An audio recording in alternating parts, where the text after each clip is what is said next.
Right. Cool as we're live. Actually, give me 1 second. I should probably close the door behind me.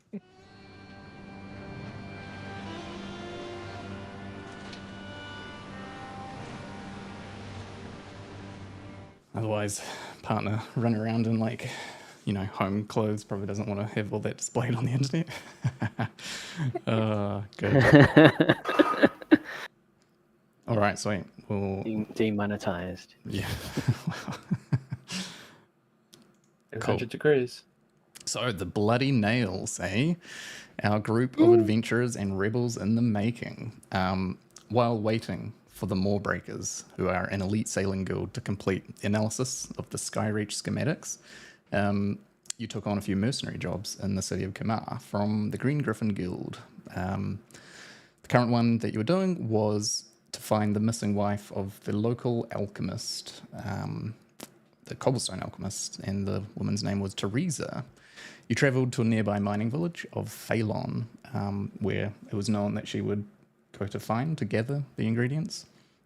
Spending a night in the village, you heard from the locals some folk legends about the legend of Sala the Brave, a young girl who had gone missing many decades ago, now rumoured to be a spirit roaming in the woods.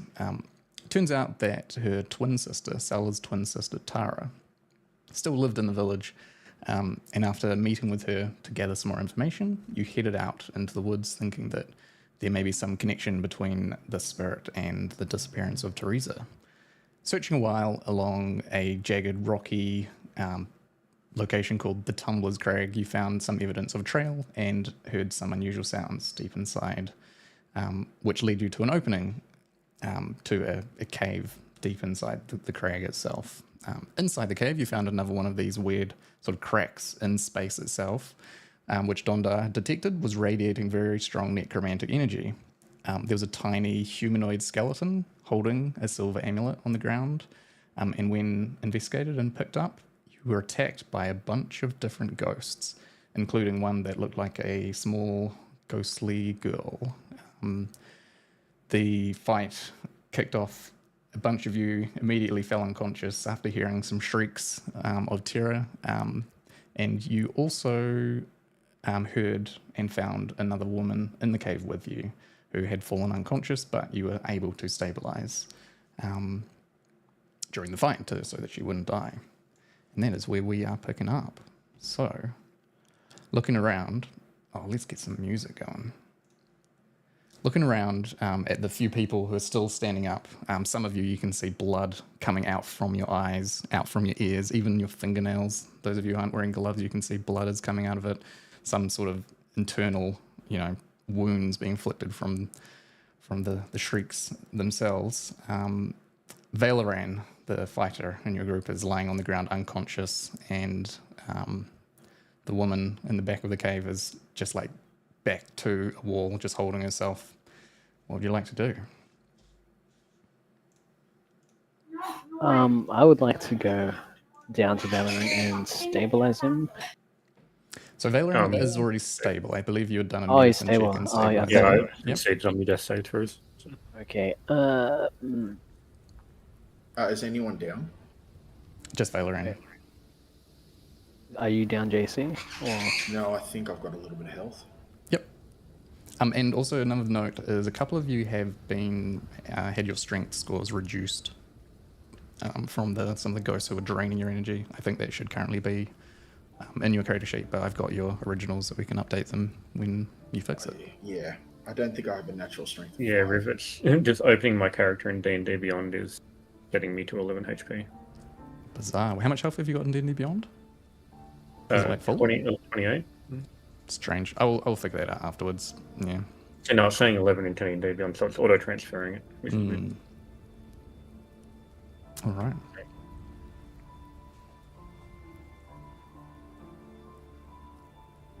Which one's Valorant?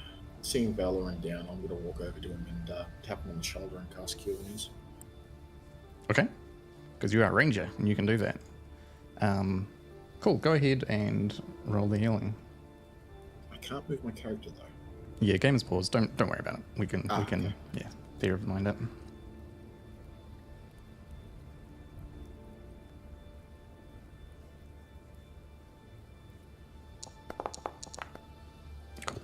Before you apply any healing, Vale, can you please roll me a d6, Rio? Oh, I forgot about that. There's the freaking magical space crack thing. Rift. So as you lean forward to touch him, normally your hand would glow this green color. As you start pulling on these arcane energies to fuel your healing, this crack behind you starts, angrily making this noise, this crackling, hissing sort of a sound. You look over your shoulder and you see it's kind of pulsing black, and the energy that would normally glow around your hand almost gets stripped away. Valoran, you suffer a death saving throw as you take 5 damage. Fuck. Jesus.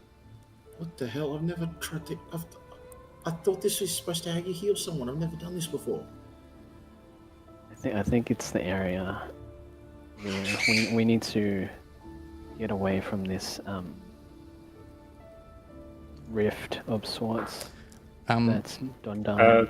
So what we're going to do now, we will... Technically, Riv, that's 2 death saving throws because I took damage while unconscious. Nah, just a single one. It's only 2 if it's a critical hit.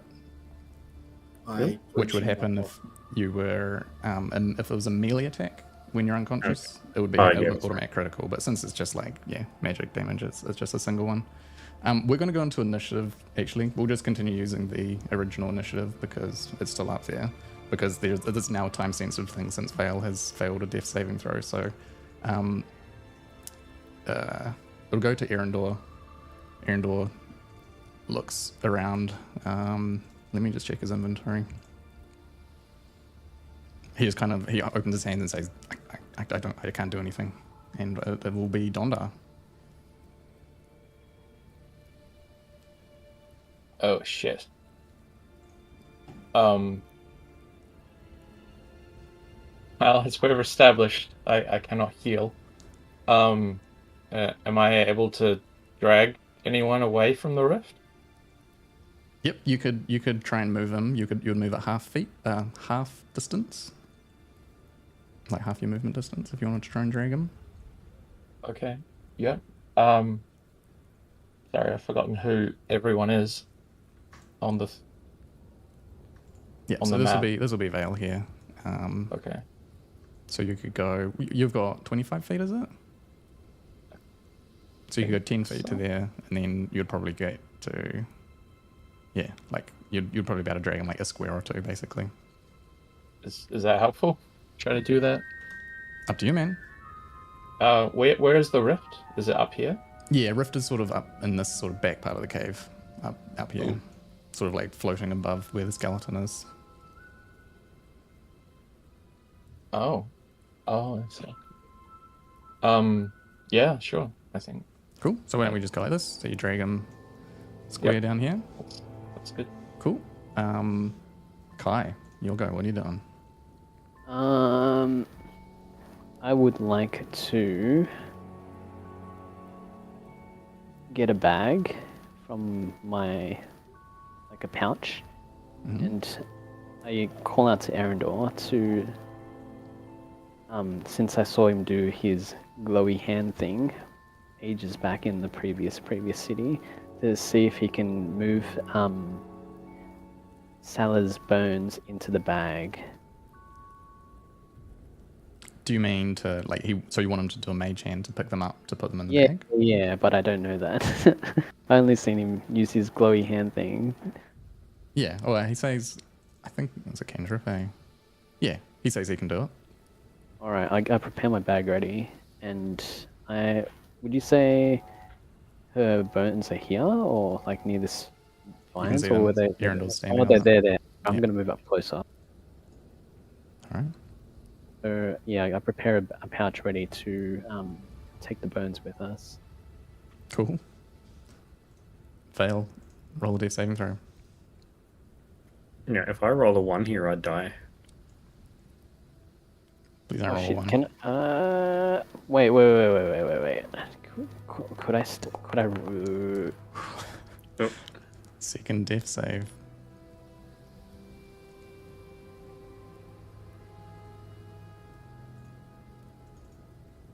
All right. Not dead yet, right? Well, so Kai, was there anything else you wanted to do? Because you hadn't done your action yet. Wait, if I move there, would you say I collected the bones already, or was that an action to collect the bones? You could use Like, your hold them action to back? collect them.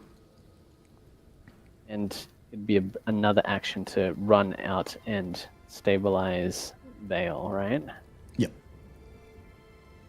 You know what? I can collect the bones later. He can mage hand the bones to me. I move here and I Okay. stabilize Vale. Cool. Roll a medicine check. Okay.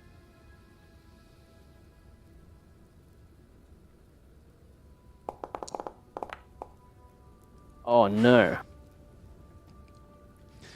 You're pounding on his chest, but it doesn't seem to be working. All right.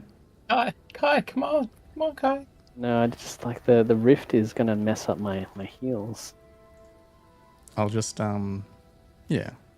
Have a think about everything, all the things you've got available to you, all the tools you've got. Actually, items, I've got a potion. spells. I can down a potion. I can pour a potion from my inventory to. But you have done your action, so Yeah, I've already done you'll my have to do that on your action, next so- turn. You know, do you have any potion? Oh wait, can I drop a potion? Rio, what are you doing? Well, seeing as I was already standing next to Vale before Dondar dragged him, I should be more than within range to take a potion out of my belt and pour it down his throat. Okay. Have you got a potion on you? I do. One potion of healing. All right. Roll your potion healing.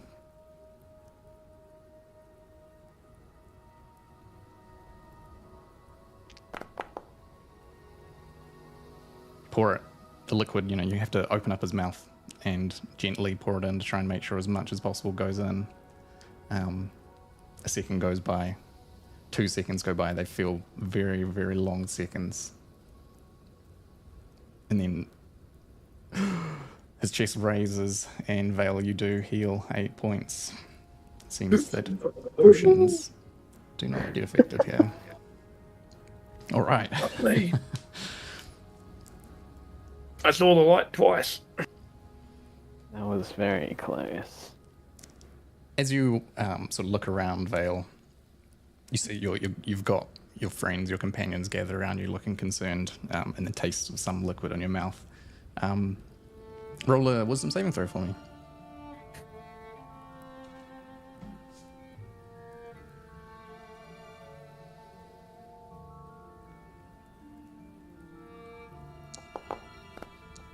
Lil.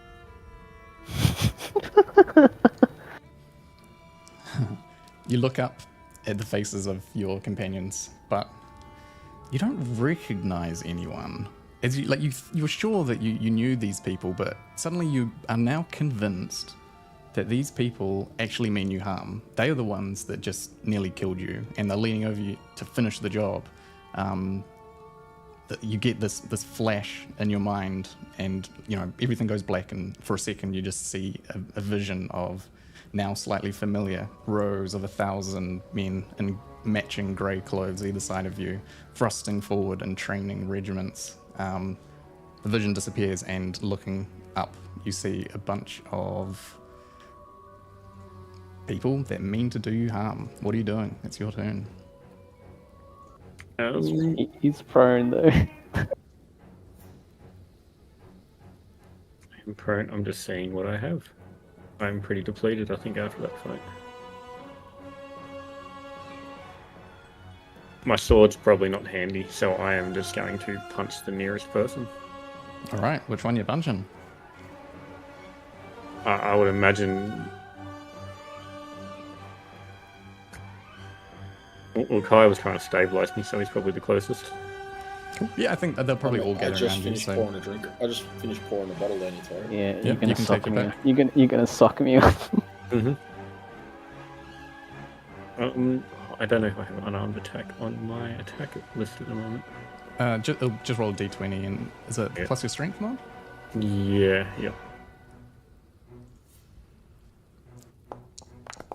So that's Oh, it doesn't hit. it's 4. Yeah. So 7. Eyes are still So blurry. 3 in a row. Yeah, the blood coming from your nose and your eyes is sort of blocking your vision, but and you swing wide.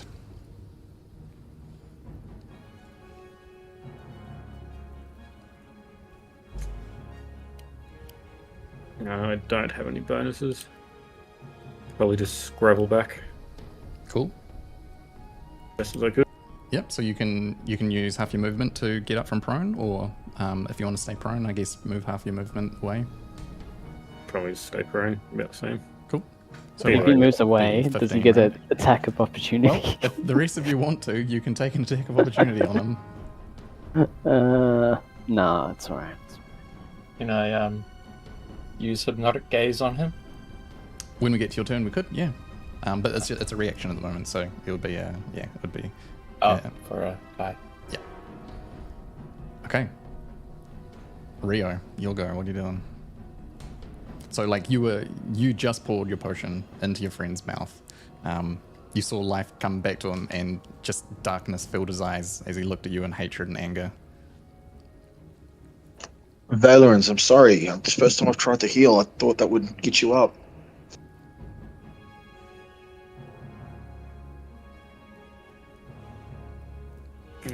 If the words mean nothing, then it's just silence and readying my weapons. Cool. Any movement or actions, Rio? No. Okay. Erendor is going to be... He was watching this from afar. He's going to run forward a bit and just sort of yell out, "Hold him down, restrain him, guys. We need to, disarm him."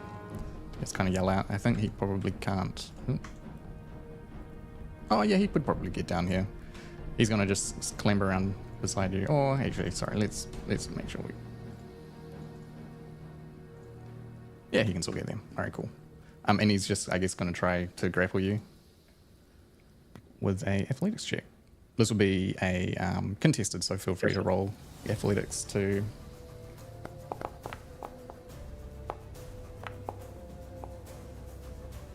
All right, he tries to grab you, but you kind of kick his arms away. He's trying to grab you around the legs, and he is unsuccessful. Bringing us to Dondar. Yeah, so can I use hypnotic gaze on him? Absolutely. So you got to run up. I don't know if it's melee. What's the range? You 5 got to be feet. within melee, yeah. So you got to move up to him. Yeah. Would that be...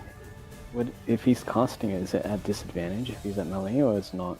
That's for ranged attacks, like ranged Okay. spell attacks. Oh, yeah. yeah. All right, cool. Make a DC 13 Wisdom saving throw, Valoran. I'm so good at wisdom saving throws. Nope. All right, you are charmed by Dondar. All of a sudden, despite thinking this group of people around you are their enemies, this one guy, maybe he was a friend actually. He seems alright, and you are unable to move and very confused, and dazed. Cool, Kai. Alright, let's make this easy, shall we? I cast command at first level on Valoran. What are you going to command him to do? I'm gonna... let's see. I'm gonna tell him to grovel. All right. That's my action, right? Can I can't run up bonus action, try and grapple him, can I? Grapple would be a full action, yeah. Yeah, Alright. definitely. Cool, so DC 14 Wisdom saving throw, Valoran. Man, Nope. this time he does save, actually. Oh no, he makes it. Yeah. I mean, to be fair, he is already prone on the ground, but he will be able to choose his actions next turn regardless. Valoran, top of your turn, make a wisdom saving throw for me.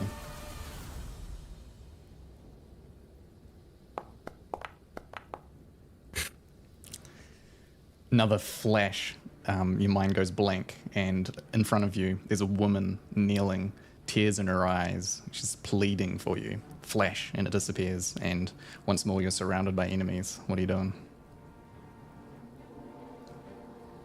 Fighting my way out. What I'm doing. Isn't he still...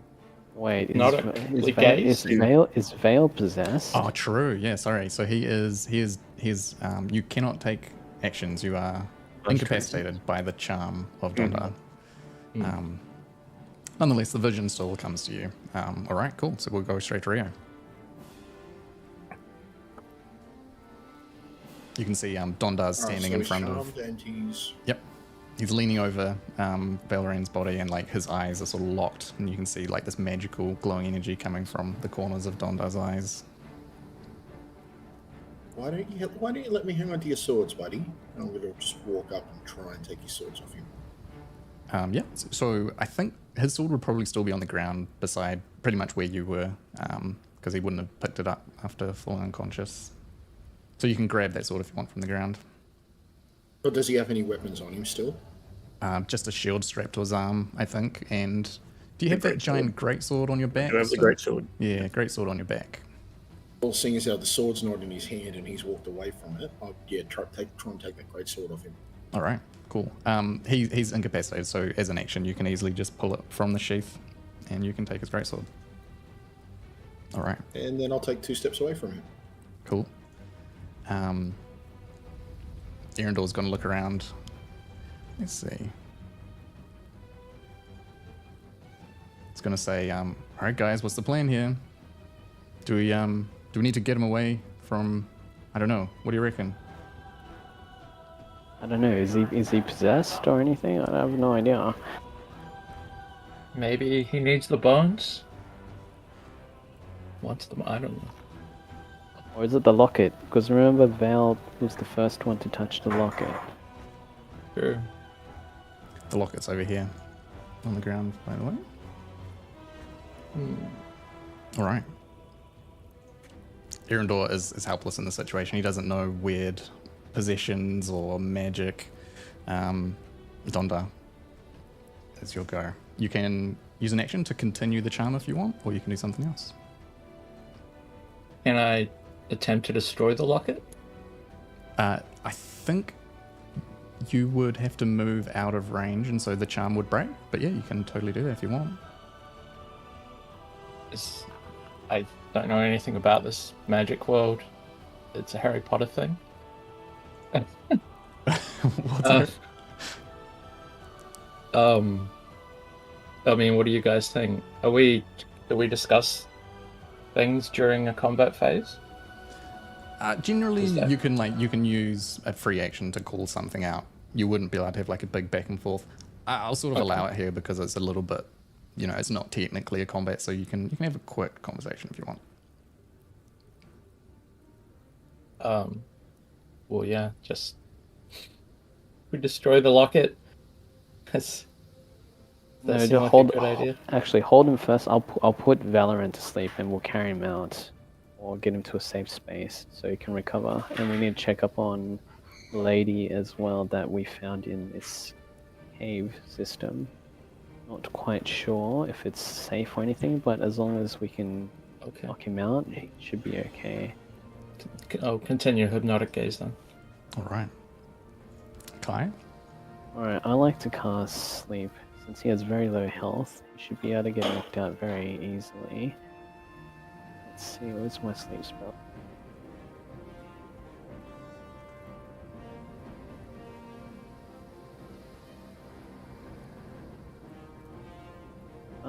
Okay, that's fine. I'll do it there.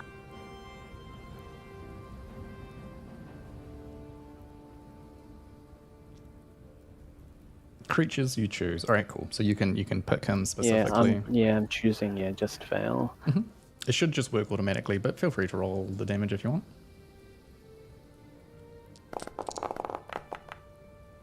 All right, cool.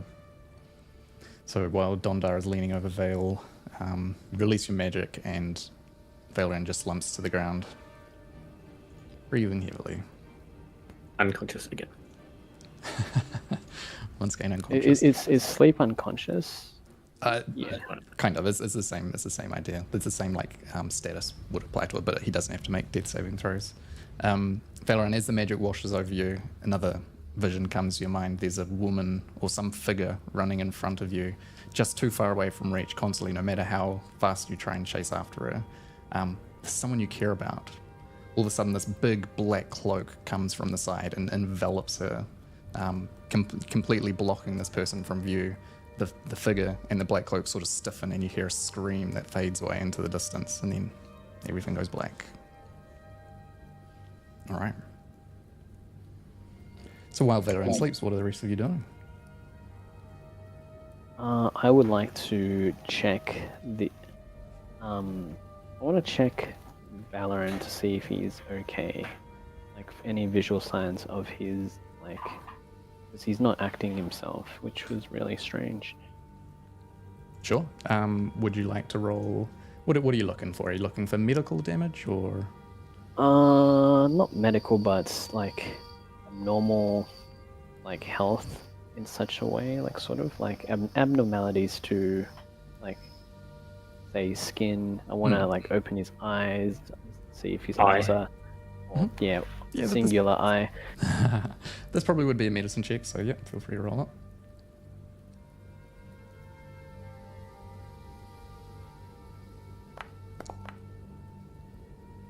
All right. How long have we been? How many days has it been since we came off the ship? Like It's been probably a week and a half, maybe nearly 2 weeks, I would say. Yeah, about 2 weeks, isn't it? Yeah, I could tell you exactly after the session if you want. I've been roughly plotting. Yeah. Yeah. Right. Just thinking in terms of the medicine check, how badly bruised I would still be. Probably still green. He's got a few like fresher scratches on him that he received in the most recent fight from the fights of the ghost and their claws. There are some like patches of black skin that don't look very healthy, like when I think Rio has a similar sort of thing where the ghost drained energy from him. Still got some really, really old damage to his body, which you just recognize from after traveling with him for a while. But there doesn't really seem to be anything specific that stands out to you that would be potentially causing this sort of change of behavior. He seems pretty healthy, other than the physical damage. All right. I look around to Arendor and ask, you called out to restrain him. Do you know anything about this? I wouldn't have a clue. I didn't want him to hurt himself or any of us. It seemed like the best idea. I guess if he wakes up while we're transporting, maybe it's best if we kind of like tie his hands together at least, so he wouldn't hurt any of us or hurt himself. Agreed. In case he has an episode or something. Yeah. I've got some rope in my pack, and Arendor will reach into his inventory and pull out his rope and go ahead and start tying up Valoran's arms and feet behind him.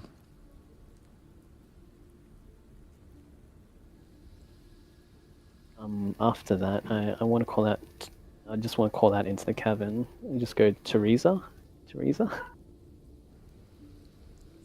Yes. Are you okay? What were those things? I think there were some ghosts or something. Are they all gone now? For now, yes. Do you want to come up and see us? We were sent by your husband down at Kamar. He was very worried, so we came looking for you. Just happened to stumble upon this hole in the ground, and we were attacked. Oh, Thane sent you? Oh, I'd hoped he would. I'll try. I'm feeling pretty weak. You can see her, she stands up from the side of the cave, tries to push herself up, but she sort of collapses. Looks like probably been down here for a day or two, starving and just surviving on water and rations. Yeah, she's not in the best shape.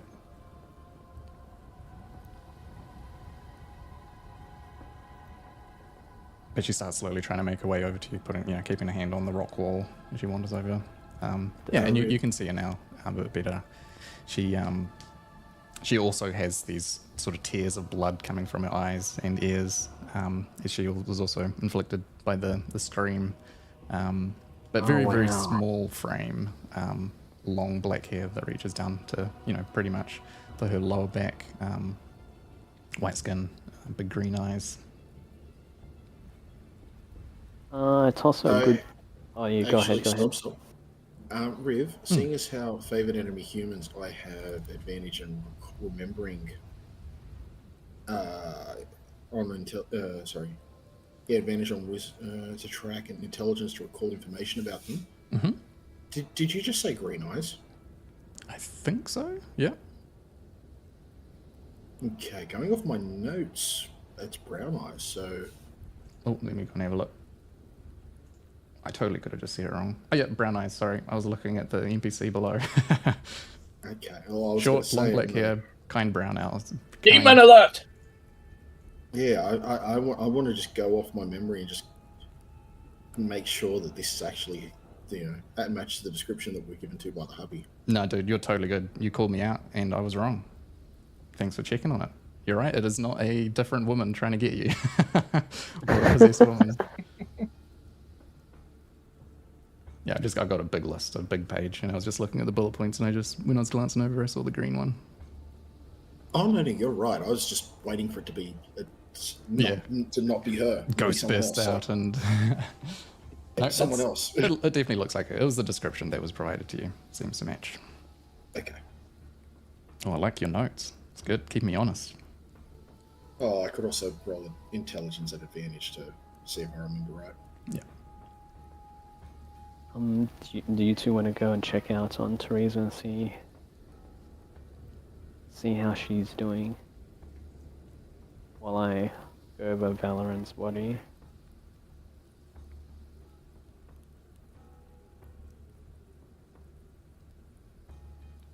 Yeah, I'll walk over to her and help her if she needs it. Cool. I would just, Kai, you would know this since you're familiar with the spell. The sleep spell lasts for a minute. Mm-hmm. So it's probably been half of that. Okay, it's been half a minute. Okay, so I go to everybody. Val will wake up very soon. He might do something stupid, but if he does, I'll grapple him. That's what I'll do. All right. So I mean, he's tied up. Are you just sort of gonna hold him, or a couple of you carry between them or something? Yeah. All right. Cool. And Teresa? She's just she looks like she needs an arm basically to support her out of here, but she's okay otherwise. Just very weak. How do we get out of here? Probably the way we came. I'd like to ask Arendor to use his mage hand to put the amulet or necklace in with the bones in the bag without touching it. Carrying. Emryo nods at you and clicks his finger, holds out his hand. It becomes silvery, and that familiar hand now flies out, picks up the locket from the ground, and just deposits it in the bag. Alright, I'll just add that to my inventory. Bag of bone. Yep. It would be a silver locket. With the bones, right? Mm-hmm.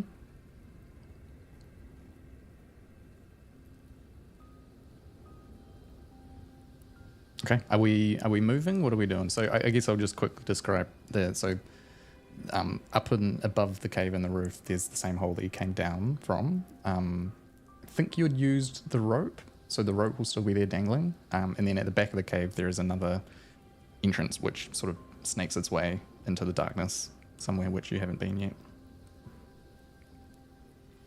I'll give you all like an action, and then Valorant will be waking up. I look at Kai and go, well, we can't go back the way we came with him asleep and this one barely able to move. I'm gonna wait till Val wakes up and see what happens. Do you wanna bring Teresa over and we'll see what happens when Valorant wakes up, and then we'll see if we slowly proceed down the cave, because it's gonna be difficult to if Valorant is like, fighting us still. It's going to be a bit difficult. Yeah.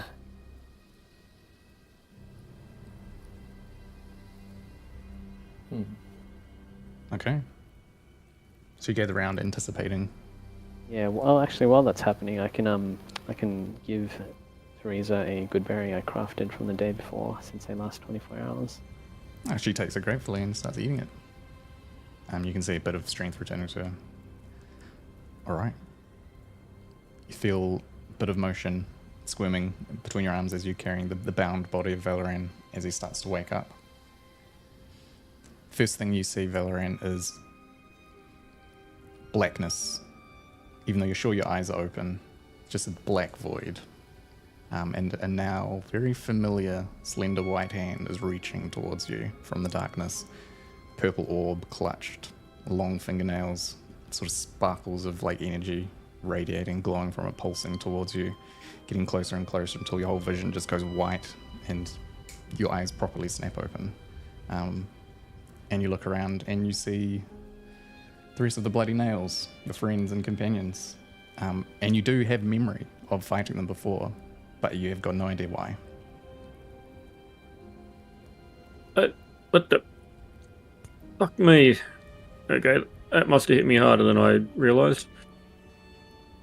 What the hell just happened, Valoran? You went off the rocker for a moment. I have no fucking idea. It seems to be par for the course lately. Yeah, maybe we need to have a chat after we get out of this wretched place. Maybe I need to get a bloody helmet on my head so I don't get smacked so bloody hard. I was gonna suggest we test him, but Are you back? Are you? I don't know if I know how to be anyone else. Well, I guess we were unsure that when you woke up you may be still in that state, so we had to tie your hands up together so that you wouldn't hurt us or yourself. That's perfectly smart call. Alright. That said, it's gonna make it a bit hard to climb out here with my hands tied. Alright, Erendor. Erendor will untie. He pulls out his dagger almost instinctually, going to cut it, but then realizes, wait, this is my rope. He puts his dagger away and starts untying it. And you're free. So it looks like Val seemed generally okay. I like to also do a health check on Teresa after she has consumed the good berry. Cool. See if she has any broken arms or broken legs or anything. Sure.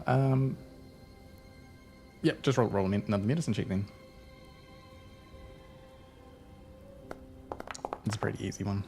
Oh yeah, same roll. She doesn't seem to have any like proper physical damage to her. It seems she stumbled, but she landed okay. So maybe a little graze on one of the legs. But she hasn't got any broken bones. She hasn't had any permanent damage. It doesn't seem like the ghosts came after her and actually harmed her. She's just extremely weak. She hasn't eaten for a couple of days, and her water canteen is empty. So she was probably had a day left to live essentially.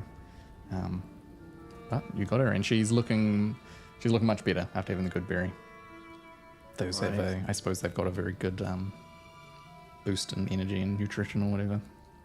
Yeah. Cool.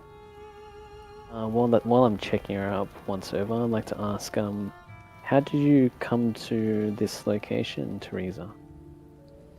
Oh well, I mean, I come out here every couple of weeks just to look for ingredients to restock the alchemy store, but this time, I guess I wandered a bit further than I normally did, and I started hearing strange sounds, and it might have just been my imagination, but I was sure that I saw, I don't know, I don't even really know what to call them, spirits, ghosts, are they even real things? But anyway, They are very real. We just... apparently. And I got spooked and I heard some sounds behind me and just started running, and I clambered up some rocks, and then all I knew was I was slipping and falling, and I was here. There's no way I could get out. This tunnel here, and she points to the cave entrance at the back. If you go down there, it's just blocked off. I wasn't strong enough to move any of the rocks to get out that way, so I just sat and prayed that someone would come and find me. Alright, I guess today is your lucky day. I will be eternally grateful for this. Alright, while you're here with your knowledge, of herbs. Are they do they grow herbs down here by any chance, or can we find herbs that are kind of rarer since this is a very odd location? She kind of looks around the cave. I mean, there are a few like mushrooms and roots and stuff like that in this cave. I've already checked them out. Trust me. The red ones, they're poisonous, so I wouldn't use those if I were you. And the roots are just normal tree roots. Nothing useful here, unfortunately. I hint to Arendar, you hear that? Poisonous mushrooms. Rolls his eyes at you. You calling me an assassin, Kai? No, I'm saying they could be of use later on, you know? Like, it's always good to have some extra stuff. Actually, can I go harvest some poison mushies now that she's identified them for us? Yeah, you can grab a bunch. How many do you want to take? Maybe like 10? Put 10 in a bag. Go for it. You can add Well, 10. They'll be the red flytrap mushrooms, I think, right? Alright, I don't know what they are, but I'm just saying red poisonous mushrooms. I need to get them ID'd later when I learn it. All good. I look around to the group. Anyone want to take a point? What are we doing from here?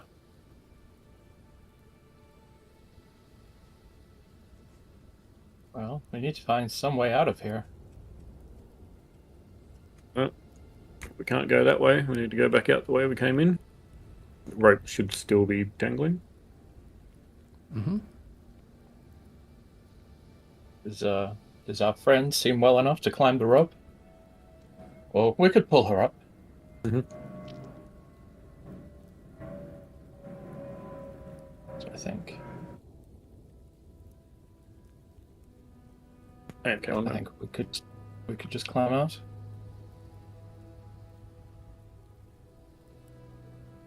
Yeah, no problem. I think with the rope, I think you don't even have to make an athletics check, or is it you make athletics with advantage? I can't remember. I think it's athletics with advantage. Yeah, since it's a magic group. Yeah. Let me just check the rope. What does it say? Why don't you all make athletics? All the way down.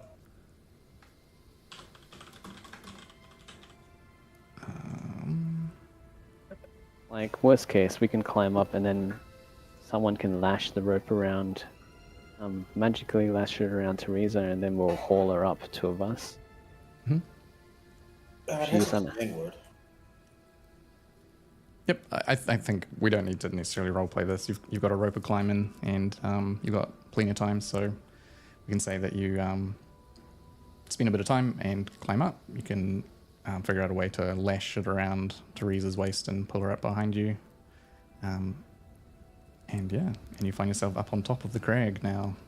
Wind is still blowing, still misty and foggy.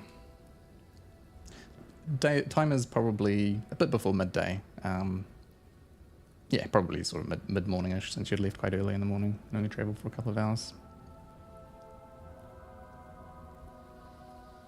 Should probably set course back to the village and punch on before it gets worse in the weather. Cool. All right. Okay, cool. Can I, since Teresa's a little lady, right? Just from your perspective. Not like a halfling or gnome, but yeah, just short on the shorter side. Sure. You reckon I could transform into a panther and carry her on my back, and then smell our way back since we've got keen smell and make it faster travel? Yeah, you could totally do that if you want. I'll do that. I'll do that. Cool. The wild shape will last for an hour, so you guys better book it if you want to try and make it in time. I guess you could burn another wild shape, and you get back. But no, I've only got the one because I used it for chalice. I've only got 2 a day. Yeah. All right. Cool. It'll take a bit over an hour if you guys are all booking it at a fast pace. Teresa will point the way for you because she's pretty familiar with these woods, so you won't need to make nature checks. And Rio as well, being very comfortable in the woods, will remember the way back. So about an hour and a half goes by, and you can beeline it for the town. There are a few people wandering around outside. The fog is sort of still pouring down over the mountains and just blowing gently through. The village looks very kind of kind of like cozy and inviting, I suppose. It's like a little hideaway in the middle of this like desolate mountainous terrain. Yeah. So what do you want to do in the village? I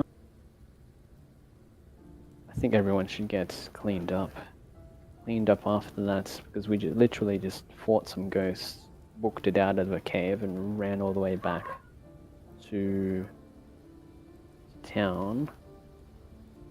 Mhm. I think we need a break, and I think I need to help patch up Valorant. He seems pretty battered. Cool. So do you guys want Yeah, to take could we a... find Valorant Sorry, you carry on. Sorry. Could we find Valorant a priest or a cleric to address his condition? I Is that don't. an option in this town? Let's take a in rest. this world? Let's go back to the hotel and rest up a bit, and then we'll discuss it late lunch or something like that. All right. You had me at lunch. So yeah, you'll probably be arriving back at town midday-ish. And yeah, and you can head to the Red Leaf Inn, the same warm, cozy interior that you had seen and stayed at the night before. You don't see the man, the Demond, the guy you had met, who sort of runs the back end of the tavern, but Anya, the woman who is at the bar, she's there. She's wandering around and serving the odd customer who's in the thing at the moment. Would you like to take a short rest now? Spend an hour? Yeah, I think it'd be good. I'm Cool. pretty spent. All my spell slots except for one level 2 slot is burnt. Cool. So yeah, just short rest won't get your spell slots back, so make sure you click the right one, because it wouldn't be a long rest here unless you want to spend the day. But yep, feel free to click short rest, and you can do your hit dice to regenerate your health. Sorry, how long are we resting here? So short Short rest will rest be is about an for hour. 1 hour. Yeah. How many hit dice can you roll? You can roll as many as you've got available for your class. If you click the short rest thing, it should say how many there are available. I think it's 4 at this level. So you should have 4 D10s, or is it D8s? I think range is a D8. I have 4. I have 4d8. Cool.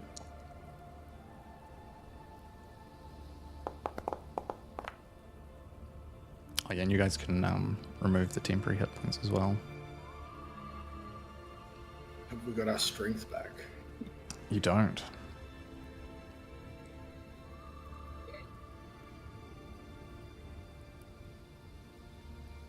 That's cool. We got half a day. Would you say this town is half a day's away from Kamar? Yeah, it's about half day. If you try and book it, you could get there a little bit quicker. If we're taking a short rest, just at the end of it, I'll just do a quick run over with people's gear, make sure everyone's good, so everyone gets 7 temporary HP from Inspiring Leader. Cool. No. I'll add it on to Erendor. Oh, I obviously return Val's greatsword back in the cave once he shows that he's him again. No, we would have recovered all that sort of stuff, so yeah. Yeah, okay, while we're doing invent, I like to give the bag of red mushrooms to Erendor.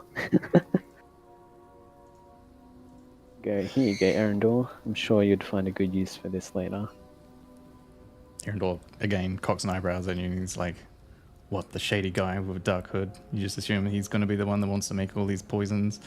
Oh, No, fine, you're give 'em like- to me. No, I'm just joking. Of course I want these, and he chucks them in his bag.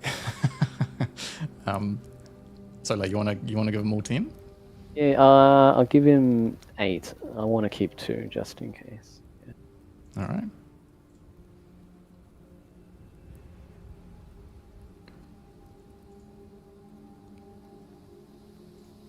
Alright, while Val is doing a equipment check with all of us, I'm guessing we're all together, right?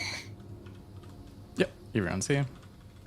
I just want to go by. I think it's Salah's. No, Tara's house, and give back her lost sister's remains before we head off. I'll problem. join you on this to go there. Cool. Yep, picking your way outside, down the lane, and you find a house quite far down at the end on the right. Knocking on the door, hear footsteps come over, and the door just cracks open just a couple of inches again. But upon recognizing you, she says, "You see the old face of the woman." Cracks into a smile and says, "Oh, you've returned. You've returned. How did it go? Did you all make it back?" Just we got lucky. We got lucky, and everything sort of fell into place. Good. Your sister, well, she doesn't walk the earth with us anymore. But You saw her. you saw what was left of her. She Come was- in. She opens the door wider and ushers you inside. Alright, I go in and sit on one of her shabby stools. Well, we stumble across a cave, and we happen to be looking for our friend on another quest here, and we happen to come across the locket you were talking about that your sister always had. So I take out a pouch, a larger pouch, containing the bones and the locket of Sarah, is it Sarah? Or Salah, yeah. Salah, and I pass them to her, and I say the locket may be possessed, so just be careful. As you say this, and as you start opening up the bag and you pull out the locket, you can see her hands go to her mouth as she sort of inaudibly gasps, and her eyes sort of well up with tears, and she says, "Oh, I never believed that I would ever see this again." She holds out her hand and grabs the locket from you. Warning about possession, just completely ignored. She's this has been something that's been haunting her for pretty much her entire life since she was a young girl. And she opens it up and just sort of smiles a bit. She turns around and shows you, and inside it's sort of like a etched engraving. You know how like artists would etch into steel like a picture. Yeah, so it's a really, really nicely detailed etched engraving of two people, a male and a female. And she says these are our parents. Salah carried this everywhere with her, since it was the only thing we had to remember them by, since we didn't, we lost them when we were young girls. Thank you for returning this to me. She sort of nods at the bag. What's in there? The bag is Salah's remains. I think you should put it to rest with the rest of your parents if they're buried around here. I didn't want to leave them behind because they were in a cave with some strange necrotic magic. She reaches out and just sort of wordlessly grabs your hand. You'll never know what this means to me. My appreciation is... Thank you. This has been the only thing holding me to this town. I'll bury her with my parents, and who knows? I'm still young. Maybe I'll leave. Maybe I'll go and explore the world a bit. See if these old legs can actually get me anywhere. Sounds like a good adventure. Just be wary of the north, I'd say. Oh? Just heard bad things going north, so probably want to not go that way if you do decide to go out. Okay, keep that in mind. All right. I'll leave her to her thing.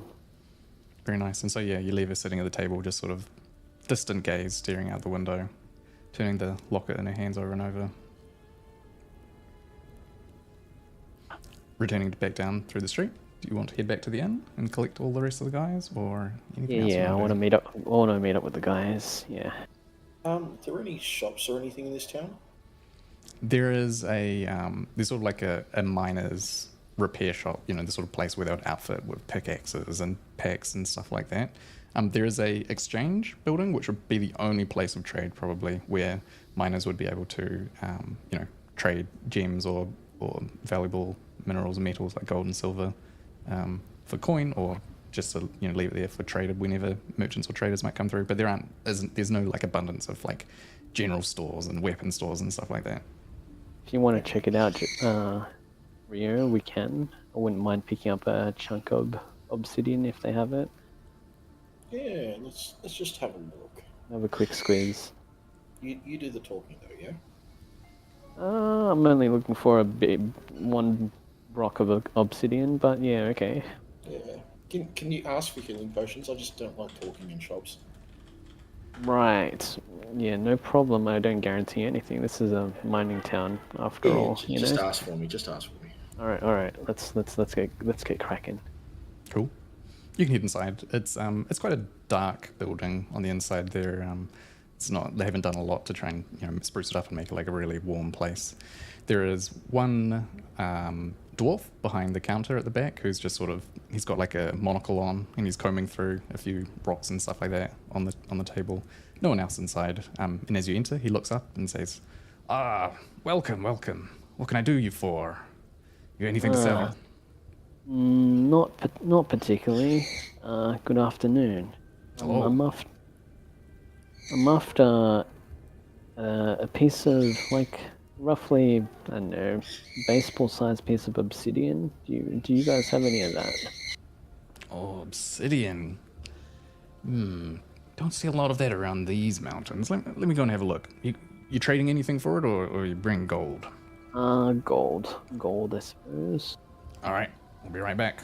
And he heads off back into a room. Here's some clinks and some clatters. While we're left alone, is there anything on display? Anything out? I'm gonna steal shit again. Yep. It's a very basic room. It's not like a jewelry store where they just display gems. The only thing that would potentially be valuable would be, the piles of rocks that he's got on the counter that he was just looking at.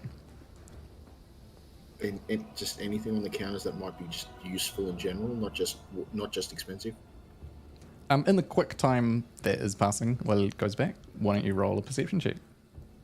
Sure. Freaking hell, Ori.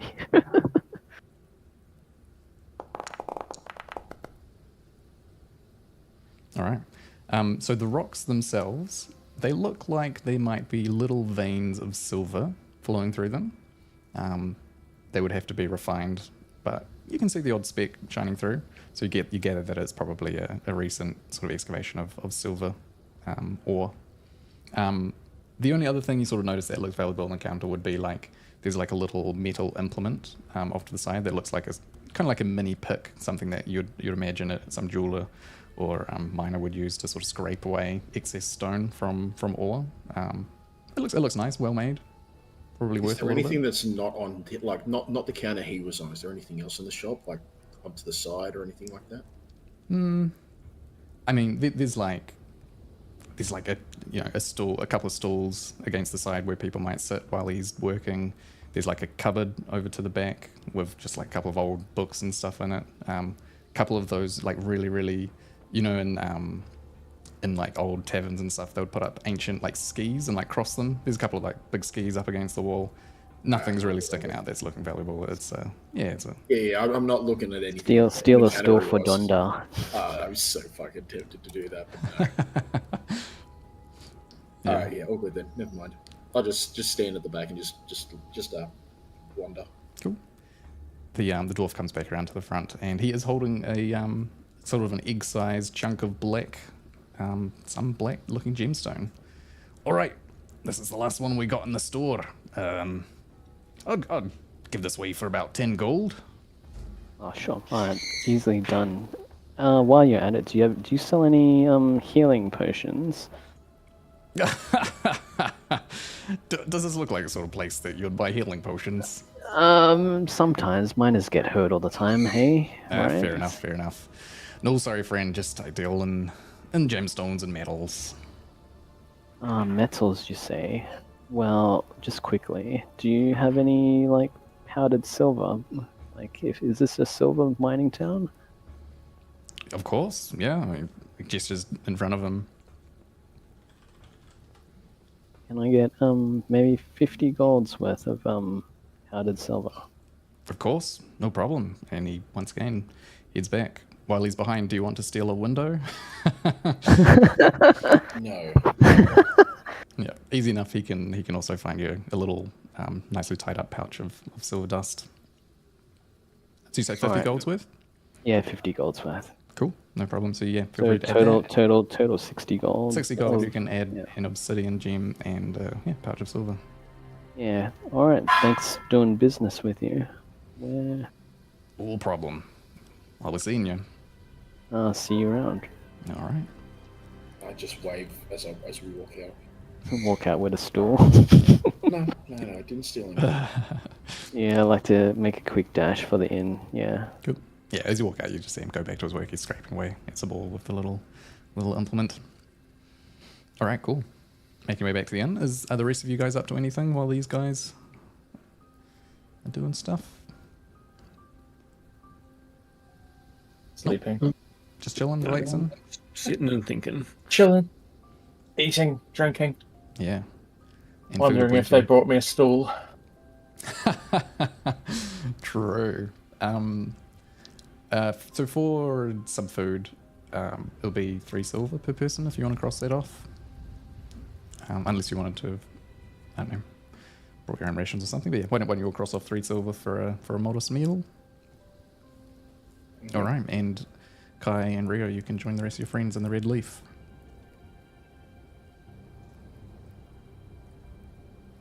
Teresa, you can see she's sitting by a window and looking out and says, weather seems to be turning better. Maybe we should get on the road if we want to get back to Kamar before nightfall, yeah? I agree. Everyone else? Yes. Yep, you don't want to get stuck up here and snowed in.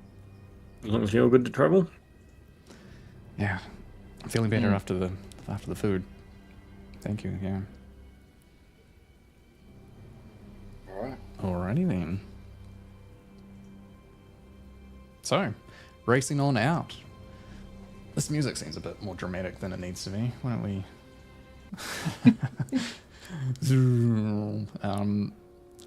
It's an easy travel back.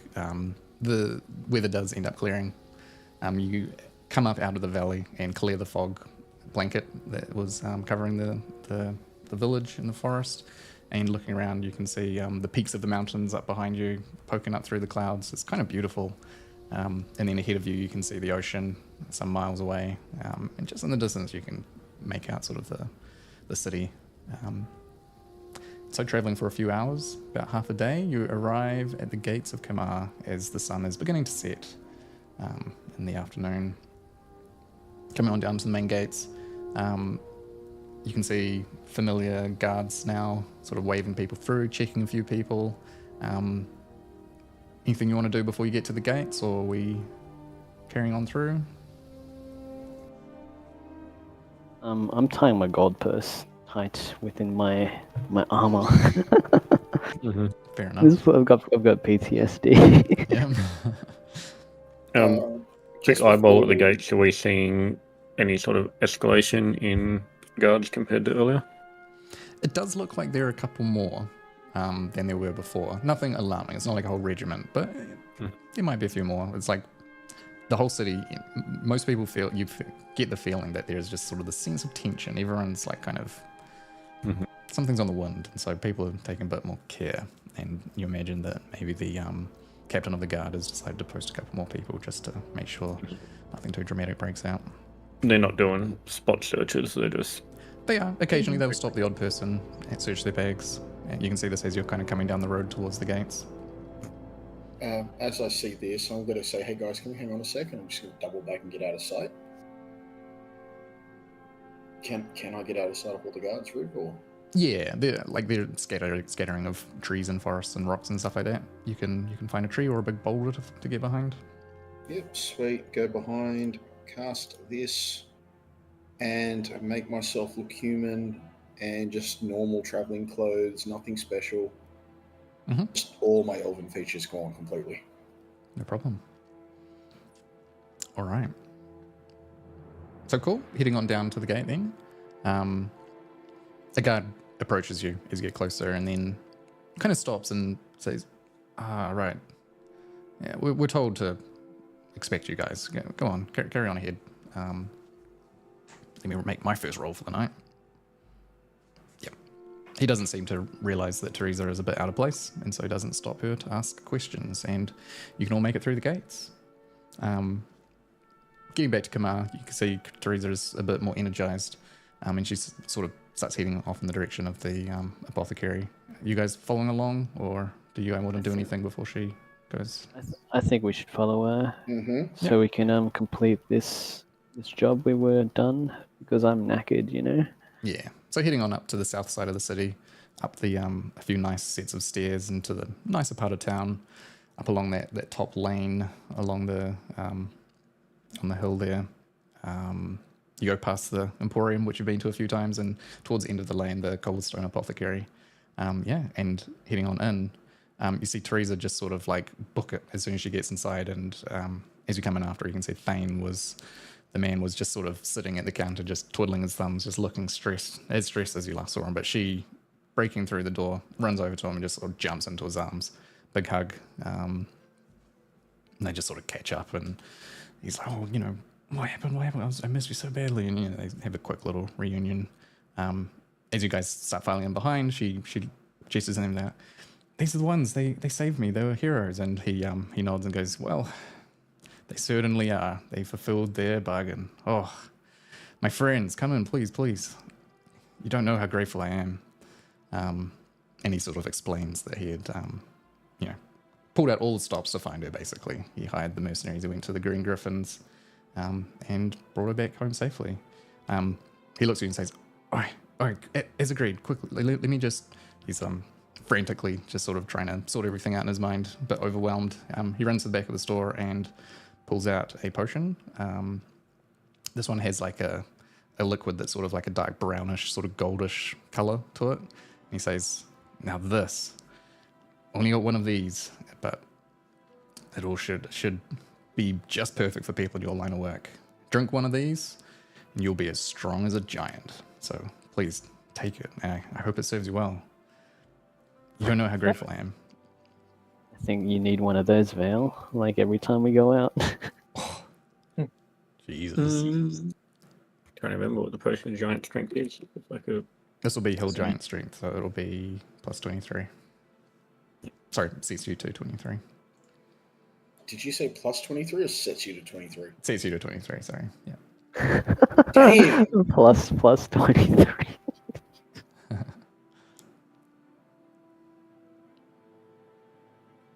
Cool, so whoever wants to grab that, feel free to add a potion of Hill Giant Strength. It's all yours, Val. I never go in. No doubt. Chuck it in for now. Yeah, it doesn't do much for me. I mean, I'm feeling really weak. I could use a strength boost, but Probably no good for now. Need to look at a long-term fix. That that messed me up.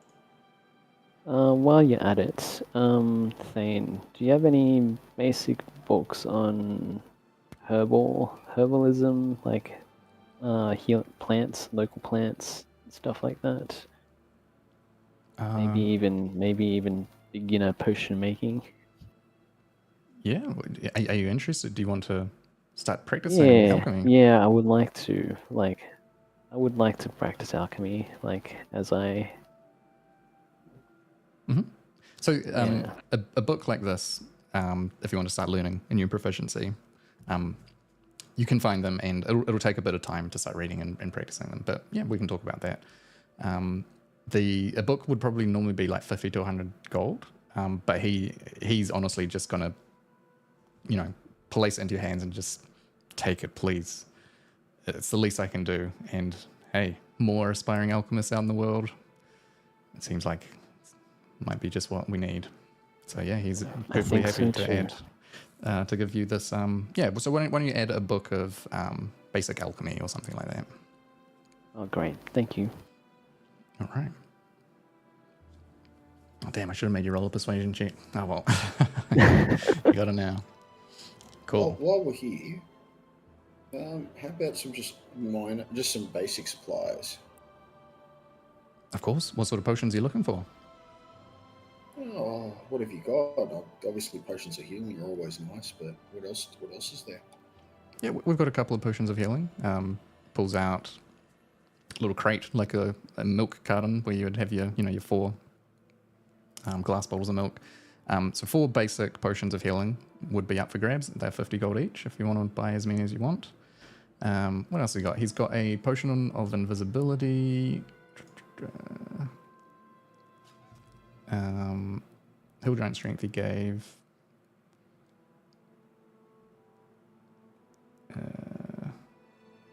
Yeah, that's kind of it. It's not like there's like just massive stocks of potions on the wall. Potions are pretty expensive usually, and normally made to order, other than a few of the little basic ones like potions of healing. So yeah, if you want to buy, you can buy up to 4 potions of healing for 50 gold each, and a potion of invisibility. Let me just check that. How much it actually costs. It's probably like 500 gold.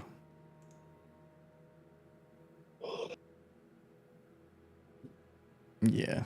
Potion of invisibility is quite expensive. Nice. Potion of healing would be nice. Any chance of a bit of a discount after we just, help save your partner? Persuasion check. Isn't it finished? Since we've finished the quest, was there? I thought that was additional gold, or did we get paid already? You sort of talked about either gold or potion of healing. Sorry, the potion of giant strength. Yeah, so. Giant strength, right? Okay, gotcha. That 20. Yeah. I mean, yeah. These are sort of the last potions I've got. Tell you what, I'll give you all 4 for should we say like 180 gold? That's a good discount, considering you weren't very good at persuading. That is really good, but I'm only after 1. How about 1 for 45?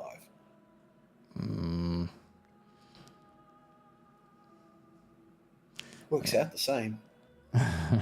he's trying to get rid of all of them. Yeah, with a 10, it's probably a bit too low. I look at the rest. I'm like, does anyone want to go for quarters, or Go does anyone want any of quarters. these? How about I only want 1. You know what? I'll do a persuasion. How about all 4 for 170? I'll do a persuasion check. Go for it. Bartering with a guy. Nah. He's like, never mind. Never. I greatly appreciate what you've done for me and my family, but yeah, you have to understand. I'm trying to run a business here. I'm trying to make ends meet. A lot of my supplies have been already taken by the military.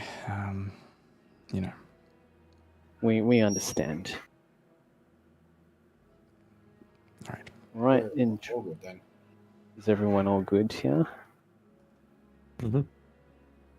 Well then, we're glad Teresa is safe and sound. She was barely injured. And we'll get out of your hair.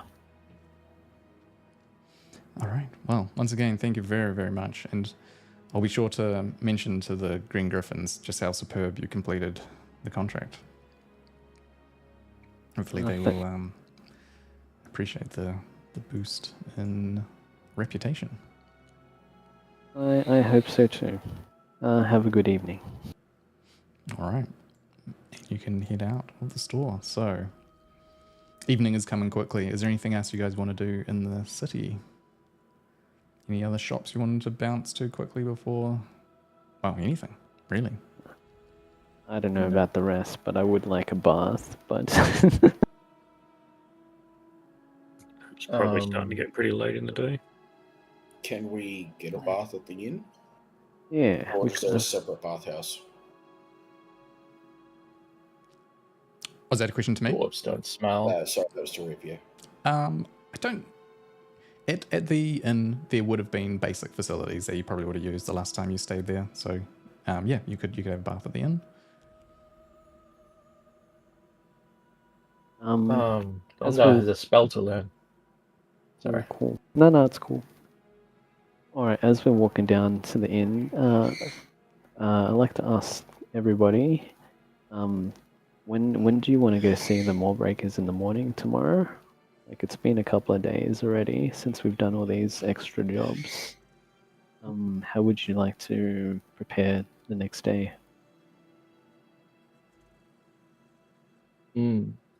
What's her name?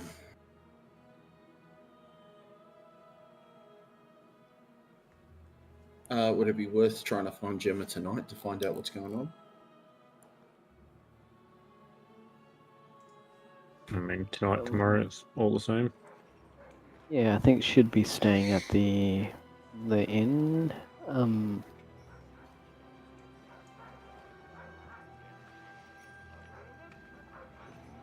Yeah. Do we know if Gemma's staying in the city since we've been out and about? You haven't seen her. You haven't checked in with them since the first day that you arrived. But she was at that inn. She sort of pointed the inn out to you guys to come and stay. The Lion. But yeah, since that first night, you haven't gone to say hi to her, so you don't know where she is. All right, let's check the Lion and ask the barkeep there. I'm sure they would know since she stays there often. Yeah, let's see if we can find her first before we ask, but yes. Okay, cool. Inkiwi, you wanted to learn a spell? Yeah, Donda needs 4 hours to learn Misty Step. Oh, all right, Or gotcha. copy it into his book. Sorry, I thought you meant like pop into the magic shop to buy a new spell or something. So cool. Yeah, no, if it's just you want to learn a new one, then you can do that overnight if you rest. So all good. Also, Riv, my guy would know when the hours almost up for the spell's about to fade, yes? Yeah. Are we near there yet or not yet? Nah, you probably still got about another half an hour. Alright. If it's about to fade, I want to try and get on my own so no one sees me shimmer back. Head down to another dark alley. That always goes well. Yeah, no problem. It probably will take another half an hour-ish. The city isn't massive, but it's decently large. So probably just before you get to the inn, I would say you might want to pop into an alley and recast it. You got spell slots for it? Just sort of drops and I can just walk out as per normal. Cool. Yeah, no problem. All good. All right, cool. So heading on up to the inn. Heading straight in? Yeah, I'm heading straight to the barkeep and getting a drink. All right, sweet. As we get in, would you like to roll a perception check to see if you can spot the rest of the caravan crew? Can I get others to help me? Yeah, you can all have a quick look around. So yeah, I was gonna look around. Yeah. All right, cool. Roll at advantage. You can, or Rio can also roll separately. We'll do a double roll. How about that? Double roll. Go for it. Yeah, both roll. All right. See everything. You do. There are an average number of people here tonight. It's this time of the evening. It sort of fills up with a few locals from the town who just want to come over and get a meal and a drink. And there are also some sort of faces that you might have recognized from a few nights earlier that were also staying at the inn as well. But you don't see any of the fine gold caravan crew. All right, I go up to the barkeep and order two meads. Mm-hmm. And I go to the barkeep. Have you seen the fine golds around lately? The woman, Mistress Seren, that you recognize, yeah, she's familiar now. She was sort of distracted just helping another customer, and she looks over at you as you say this and goes, "Oh, you were the ones that came in with the fine golds originally, yeah?" Yeah, we were helping them clear some goblins on their way here.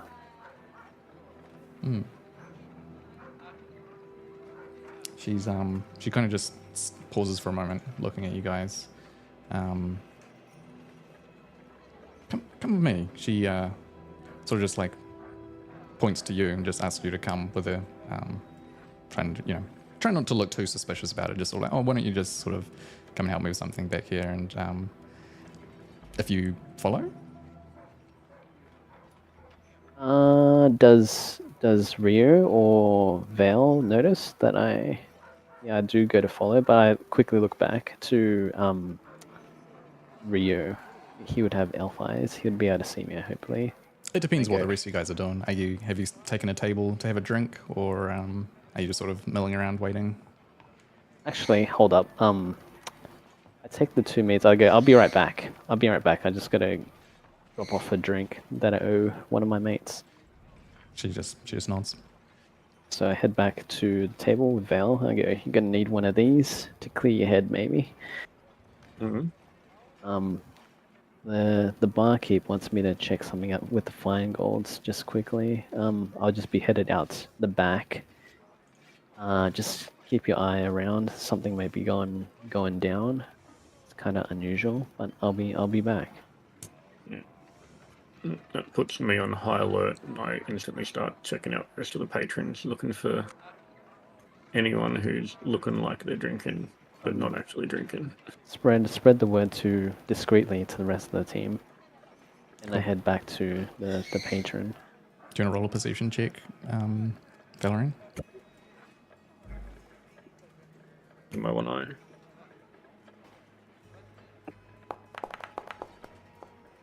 Look at it, not terrible. Not terrible. Doesn't seem to be anyone super suspicious. There are a couple of people glance your way as you came in. But there doesn't seem to be anyone glaring at you with a hood or anything like that. Like Strider in the corner of the inn. Mm-hmm. Kai, you follow Mistress Syrian. She's sort of waiting for you outside the kitchen door. She opens it and just sort of gestures for you to go in. Thank you. All right, she follows in after you. Once out of sight, she says, yeah, the fine golds, friends of mine, really. They've stayed with us for quite some time, so I do trust them. They left quite abruptly the other day, and they asked me to give you this. And she goes over to a cabinet, reaches to the back of it, and pulls out a folded bit of parchment with a stamp of wax on it. And she hands it to you. I accept it. Do you know anything about this? No, she didn't say anything. You guys aren't up into any trouble, are you? Or you're not in trouble? It seemed a bit odd. They've always been quite straight with me. Not really. This may be one of our special quests that we are doing. So, yeah, it's nothing major, really. Please. The least I know, the better. I just want to. I run a establishment here. I'm happy to help and host, but I don't. The least I know, the better. I understand. Thank you for passing this on. We'll give you a heads up if anything does turn into Ori, but I don't think so. All right. Well, all good. Thank you so much. All right. And she heads back around. I stow the parchment away in my pouch so it's not seen. Cool. I head back to the table where Vale is, and I go, is everyone around? Rio and Donda and Arundel. Yep. Unless anyone has done anything else. Yeah, I assume everyone's here. I've just made sure I've got Yes. my back to a wall. Hopefully we've picked a table so I can have my back to a wall so I don't have to worry about anything behind me.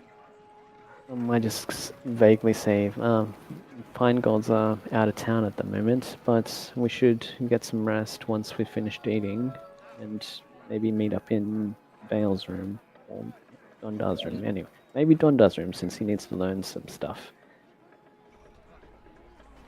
I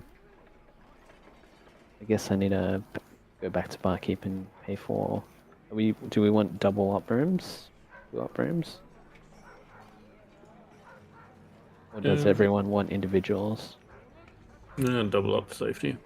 All right. Let's double up. I'll pay for it. I'll head to barkeep. We'll need. Can we get a 3-better and a 2-better since our party's 5, or is it double single?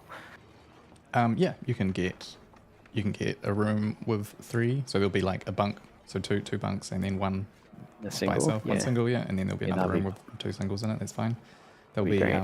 yeah, eight silver each.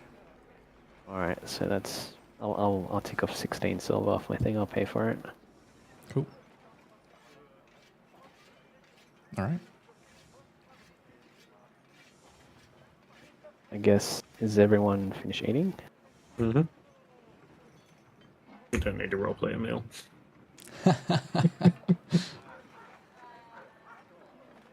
Cool. So you're heading on upstairs to the rooms then, is it? Mm-hmm. Yeah. Mm-hmm. All right. Did you all want to gather in one room? Was it Donda's room or something? Yeah. Yeah, I wanted to gather in Donda's room while he's learning his Misty Step. Cool.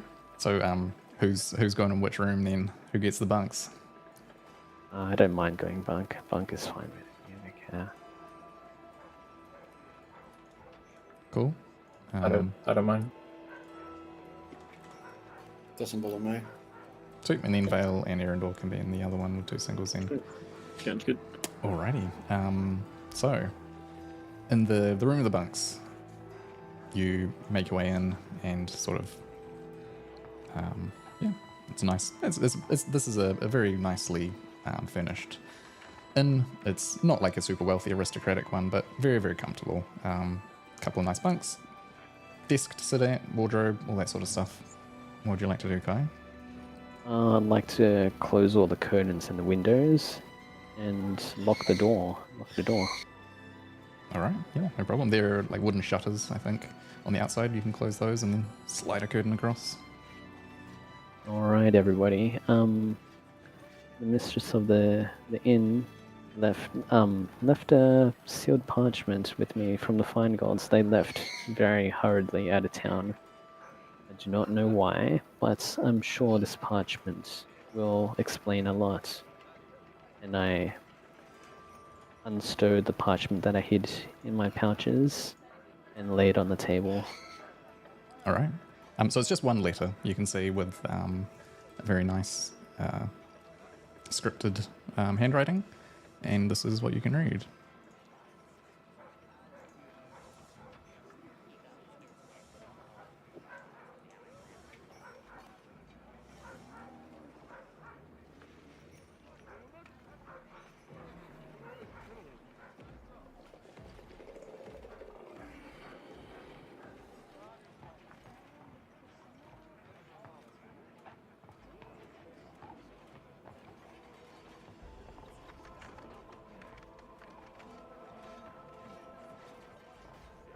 Oh. Ooh, interesting.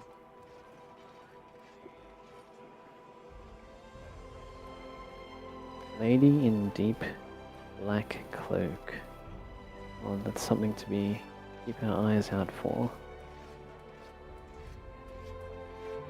I guess we have to keep our wits amongst us and not stand out as we need to meet up with the Mallbreakers. I'm whispering this. Well, it was only a matter of time before we had some follow-up. If they hadn't got anything here from Darmouth in a couple of days that we've been here, I would be sorely disappointed in the competence of the Empire. I guess we've been lucky since we've been out of town a fair bit lately. If I'm honest, I'm actually surprised things haven't really popped off. Must be trying to keep it a little bit down low.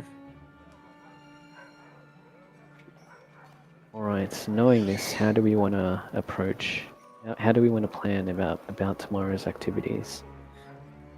So do we head to, what's it called? Farhaven, or do we go find Derek? Merrick. Derek's the one that's organising the thing in the... Yes, in we the did thing. accept to help them, you see, we can't just bail on them now, you know what I mean, and chase the Fine Golds to Farhaven. Maybe The fine golds are drawing heat, they're drawing attention away. So Yeah, so we don't want to bring attention back to them if we follow them to Farhaven. sure, we'll meet them up at Valmural if we end up there at some stage. We just Yeah. need to know the status of the plan assessment. What's going on? I agree. I guess, let's have a good rest tonight. Don't stress, but we'll keep our eyes open because it feels like shit will go down sooner or later.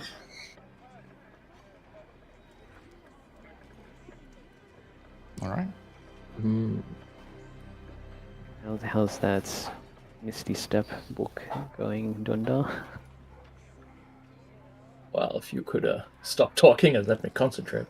I'm so sorry. We're whispering, though. We're whispering. How much did it cost to get?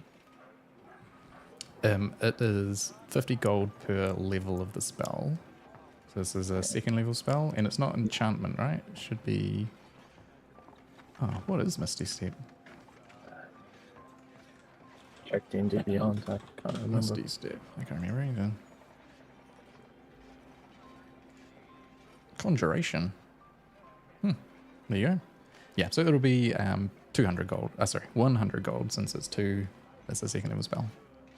So you've got 175 golds worth of paper, so yeah, just cross that off and you're good to go. Do I add that in D&D Beyond or here? Change it here, yeah. Change your that fine paper or whatever you've got in your inventory. Just modify that and it'll sync up D&D Beyond later. Oh, I meant adding the spell. Ah, yeah, Sorry. cool. Yeah, add it to this one.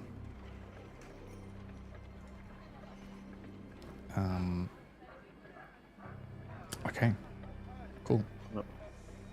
Alright. Anyone quickly else? Yep, anything for the night? just pop out and go for a bath. Use Yeah. the local to wash off all the grime. So much travel, so much combat. Yeah, no problem. Yeah, you can find facilities inside the inn if you want, or you can go and find a bathhouse. But either Just way. use the inn facilities. Yep. Either way, you can get all nicely cleaned up. Clean out your gear, have a nice relaxing evening before you call it done. So much better, nice and clean. Yeah. Okay. Staggered watch tonight. Alrighty. I'll take. We're not on red alert, but we're definitely on yellow. Right, sounds good. Sounds good. I'll Well, take first. I'll take the second, and while I'm doing that, I will generally have a squiz at the alchemy booth. Mm-hmm. I'll take the third, and seeing as how after the first two I should be done anyway, so. Cool. All right. Valoran, if you're up first, roll a perception check.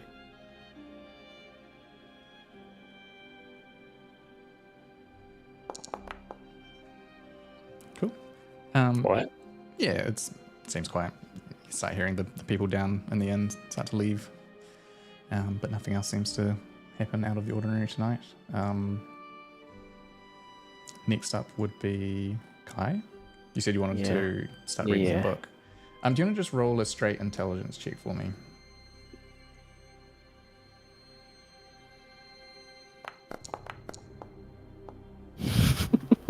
I have no idea what I'm reading.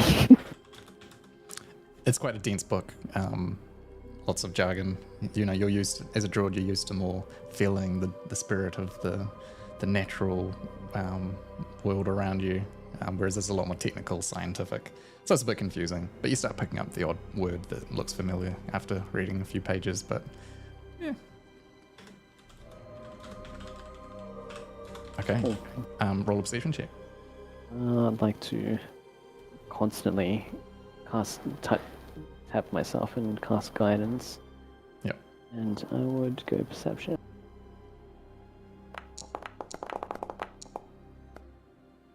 Wait, that's already added a d4? Mm-hmm. It Yeah, I think it did. Maybe. no, it didn't. That's just a rolled 4. Yeah, so you've Oh, got okay. your wisdom is +4 and your proficiency is +2, so you need to roll a d4. You can, when you click the skill, you can add a mod, so you could type 1d4 to the mod and it will automatically do that. Alright, cool. Yeah. Again, nice and quiet. Basically no noise now down from the bottom parts of the tavern. The odd creaks of wood as people move around every now and then outside in the other rooms, getting up to go to the loo or something. Nothing too stressful. Okay, and last one will be Rio, I suppose. So feel free to roll perception. Okay. Is it 12? Yeah. In this watch, as you go to sleep, Kai, just sort of pondering the dense text of the alchemy book that you're trying to just run through in your mind. Bit restless, bit sleepless as you're lying there in the bed, looking up at the ceiling above you. I don't know if you're top bunk or bottom bunk, but Top. okay, cool, top bunk.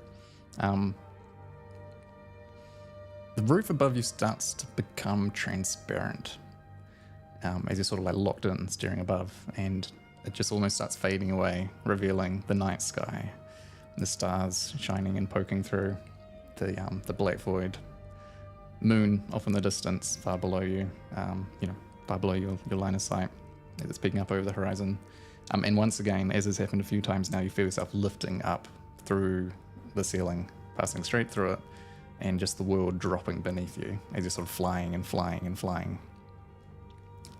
The globe, the orb, the blue orb beneath you, surrounded by stars and black, and the moon, just a constant fixture in front of you, just shining brightly. This massive, perfectly full, round moon. Form of this female figure starts to once again appear in front of you,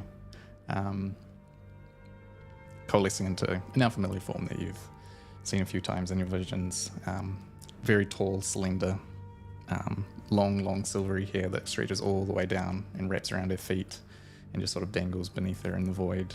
Very, flimsy, wispy, silky, white clothing, barely concealing any part of her body. And she kind of looks at you with open arms, ready to say something. Then a strange expression crosses her face as she sort of like cocks an eyebrow, and she starts to say something to you. Like she holds up a hand almost in a warning to say something to you, and then immediately something just like lightning flashes through your mind and you're wide awake instantly. And the rest of you also wake up instantly from your bed. Erendor feels this burning like from underneath his pillow as the dagger of warning that he pulls out has triggered, and you look up, not surprised by the fact that there are people standing in your room with weapons drawn. And one of them, kind of seeing you all bolt up instantly, not being surprised, just swears, like curses under his breath, and looks around at you jumping up. And why don't we take a break there and we'll come back and see what Holy happens. shit.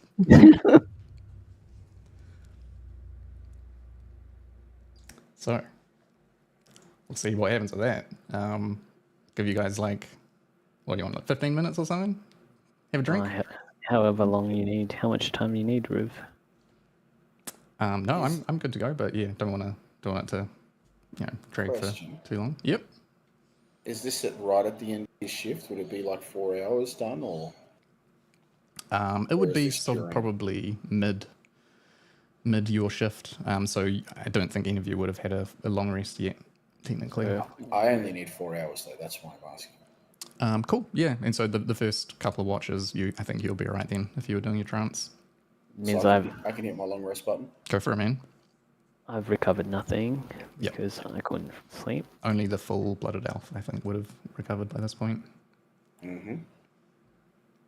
All right, yeah, I need to stretch. I've got a stupidly sore back. All good, man. Let's Sweet. take Let's 10 minutes or something. Yeah, we'll Oh, come yeah, back okay. in half the hour and see what happens. All right, cool. Can someone?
I switched the live stream back on. So let's go.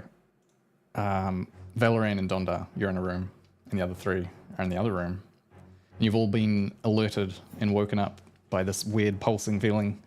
You're not sure what caused it, but you are certain that there are people currently trying to do you harm while you're sleeping. And eyes lock open. See a couple of people in your room, and as soon as this happens, there's people that are in your room. You can't make out many features of them. Hoods up, black hoods, like a black covering across their face, dark sort of leather armor. They kind of look around, and so there's one in each room, I should specify, so they don't necessarily like see each other. But seeing you wake up, they swear and will immediately book it and just dive out the window. What are you guys doing? I can't sleep in the window. Okay. I think sleep is like Which room is this in? both of your rooms. You would have had one person in each room. Oh, So we, the sleep spell goes off. Do you have spell slots left? Because you wouldn't have had Yes, your I full have a level 2 left. Cool. The sleep spell goes off. Yep. I can see them, right? Because I'm got. They booked it and just dived straight through the window head first. And you're up on like the second story of the inn. Can I was gonna poke my head out and cast sleep on, since it's AoE as they land. Would that hit them? Yeah, cool. So you want to run over to the window and cast a sleep spell out? Yep. Sweet. Roll a perception check first to see if you can spot them. Is it with advantage because I can see in the dark for 300 meters? No, it's just not disadvantage. Oh. Are the rest of you guys doing anything while this is happening? Can I smack off a hunter's mark before they get out the window? Hunter's Mark is an action, or bonus action. Bonus. I think they would have been out the window first, probably. But you could run over and look for them to see if you want to cast it while they're out. Yeah. All right. Cool. So you're running over as well to have a look. You can also roll a perception check. In my room, I'm moving towards the window, but shield up, so I can just keyhole in case return arrows come through. As I glance out to see what the hell's going on. Cool. All right. I suppose I can't fire hideous laughter at one of them. You'd have to like shoulder one of the guys at the window out of the way probably to get a good proper look. There's only one guy at the window, right? So they both dived out, and then Kai is standing at one window, and sorry, you were in the other room with Valorant, yeah. So Yeah. you would be able to go to the window and roll perception as well if you want. Okay. Go for it.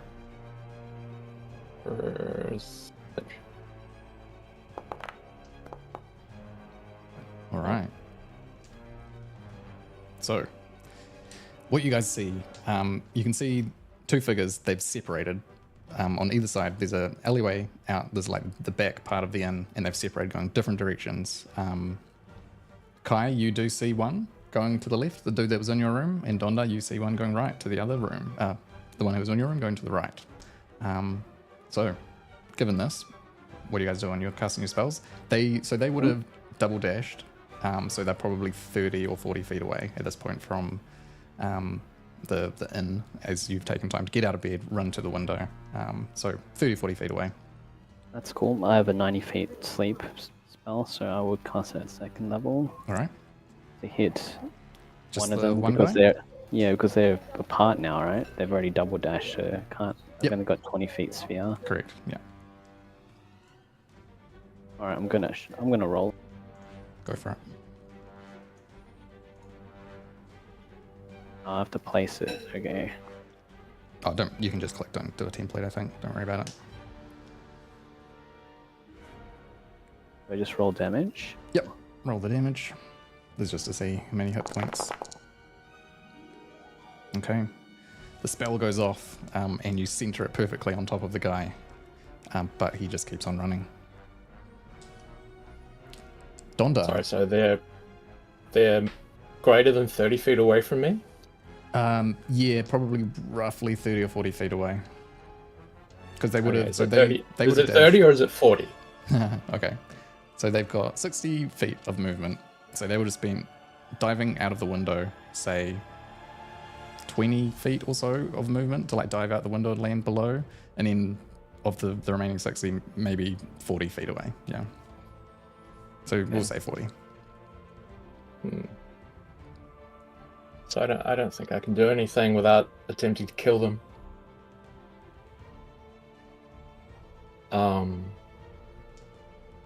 But then again, why not? Can I fire firebolt cantrip? Yeah, man, go for it. Dwarves have night vision, yeah? Yeah, they must do. Yeah. Cool. So roll an attack.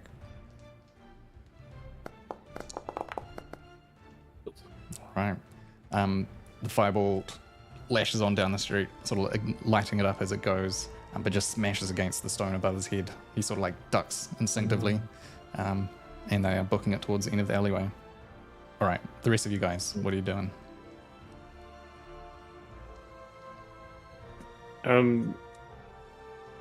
Did we have enough time when we woke up to get a look at them other than just being shapes? Yeah, so you would have seen dark black hoods up, black face covering, and black leather armor. Very nondescript. Clean or aged? Yeah, like a bit on the rough side, not like immaculate.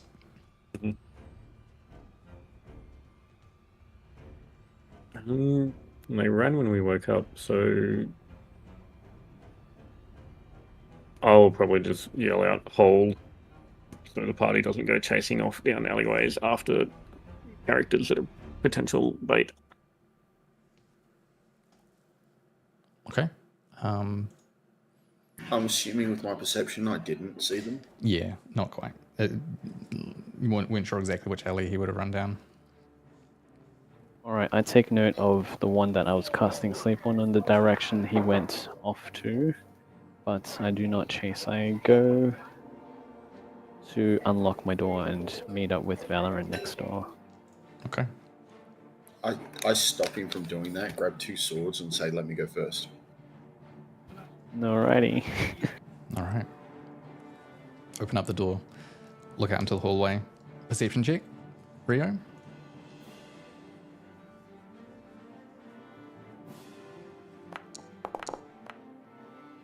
It seems empty. Can't see any dark shadows lingering or loitering.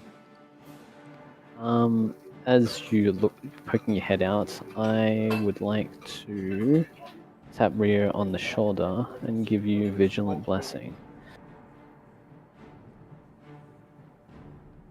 Cool. Cool. And maybe some guidance as well. How about that? Okay. Out into the hallway, Rio. Looking left and right. Look left, right. I assume I see nothing. Yep. Go to the room that with Valorant and Dondar in. Knock on the door and go, we were ambushed. Are you guys okay? No. I opened the door, had a go at us as well. They weren't too committed, but they ran, but we've definitely been made by somebody. Quick look to the party. What do you think?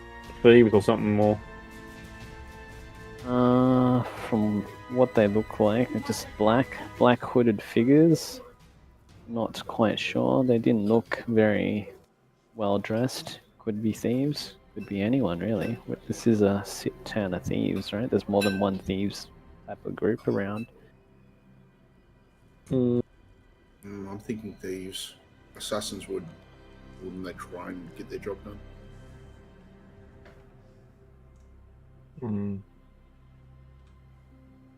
Have they taken anything? That's a good question. I head into Val's room and then with everybody lock the door and check that everyone has their possessions. Cool. Roll investigation.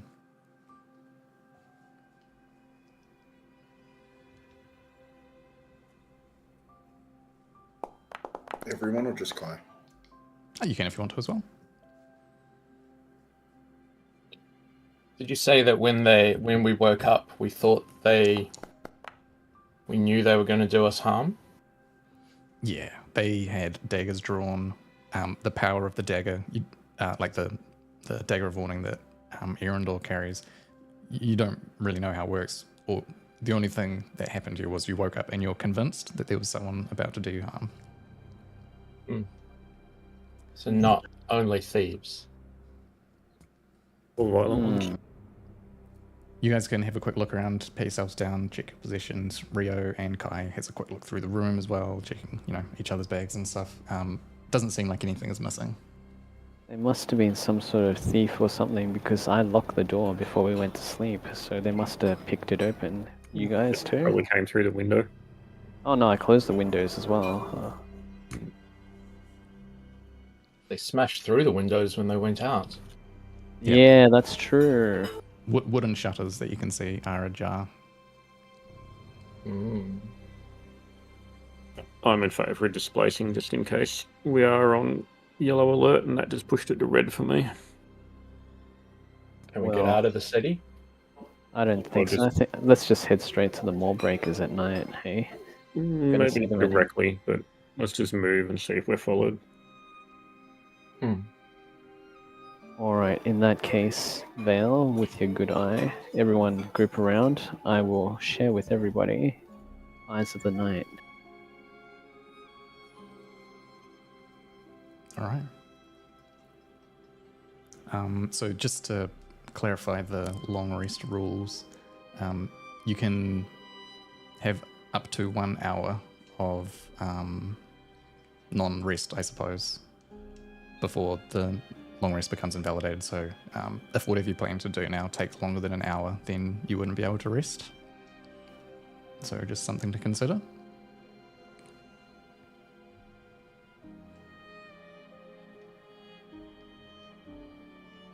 Well, we can't stay here.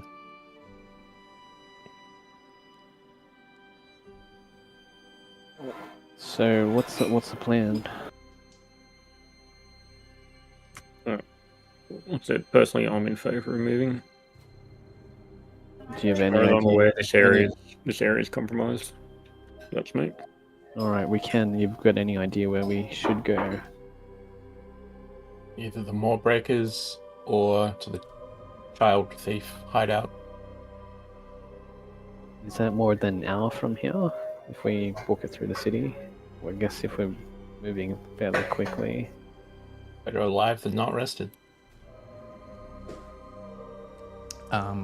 So let's have a look.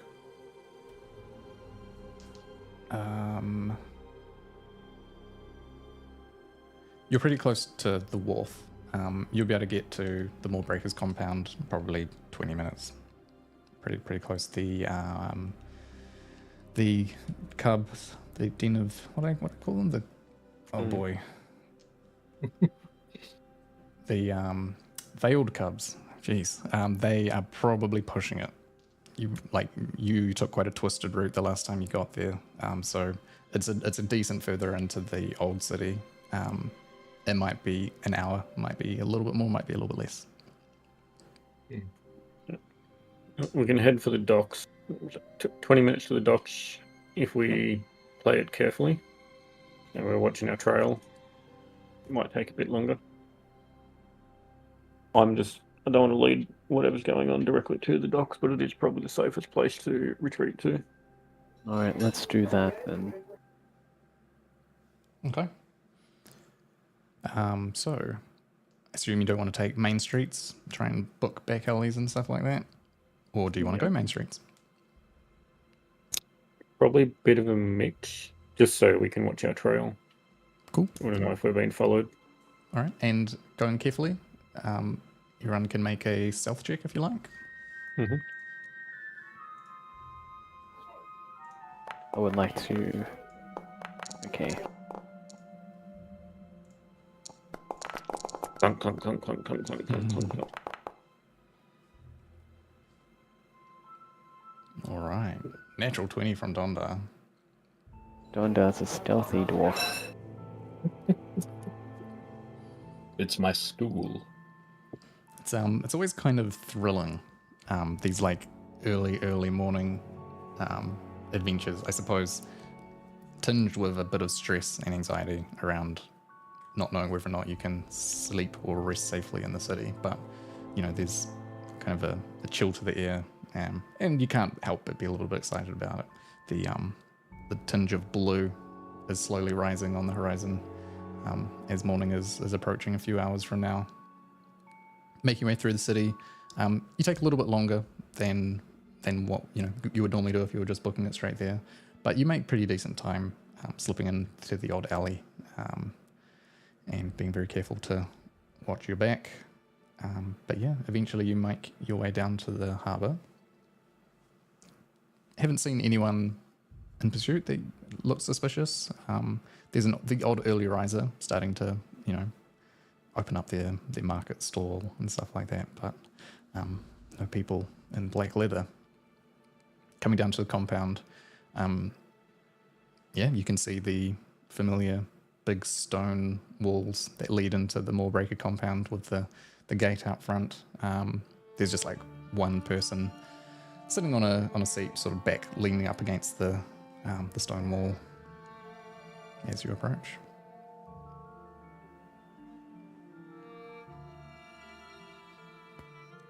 Have we been followed? Barracking this morning, or is he not here yet? Sorry, did you say this to the guy? Yeah, to the guard. The guy kind of like sits up a bit and shakes off a bit of sleep that he probably shouldn't have been having. Kind of looks at you, but who the hell are you guys? He knows who we are. Who? Barak, the big fella. Oh, friends of Barak. Yeah, just stay here. Give me a moment. And he kind of gets up, closes the gate, leaves you waiting outside for a bit. A couple minutes go Eyes by. out. What's that? Eyes out, scanning. Yep. Feel free to roll perception checks if you like. As a couple minutes go by. I'd Probably tap not Rio well, and but- give him some guidance. Oh, nice. I saw that 20. Hell yeah. I am on high fucking alert. That perception check, you don't see anyone watching you.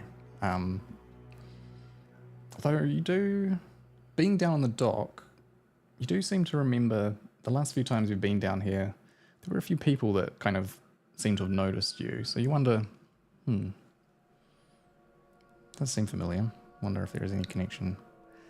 But anyway, for now, there doesn't seem to be anyone else that meets that description. So a few minutes go by and gate swings open and the same guy who's dressed in sort of like a shaggy chain with fur around the neck and around the wrists and stuff like that, kind of Viking-esque.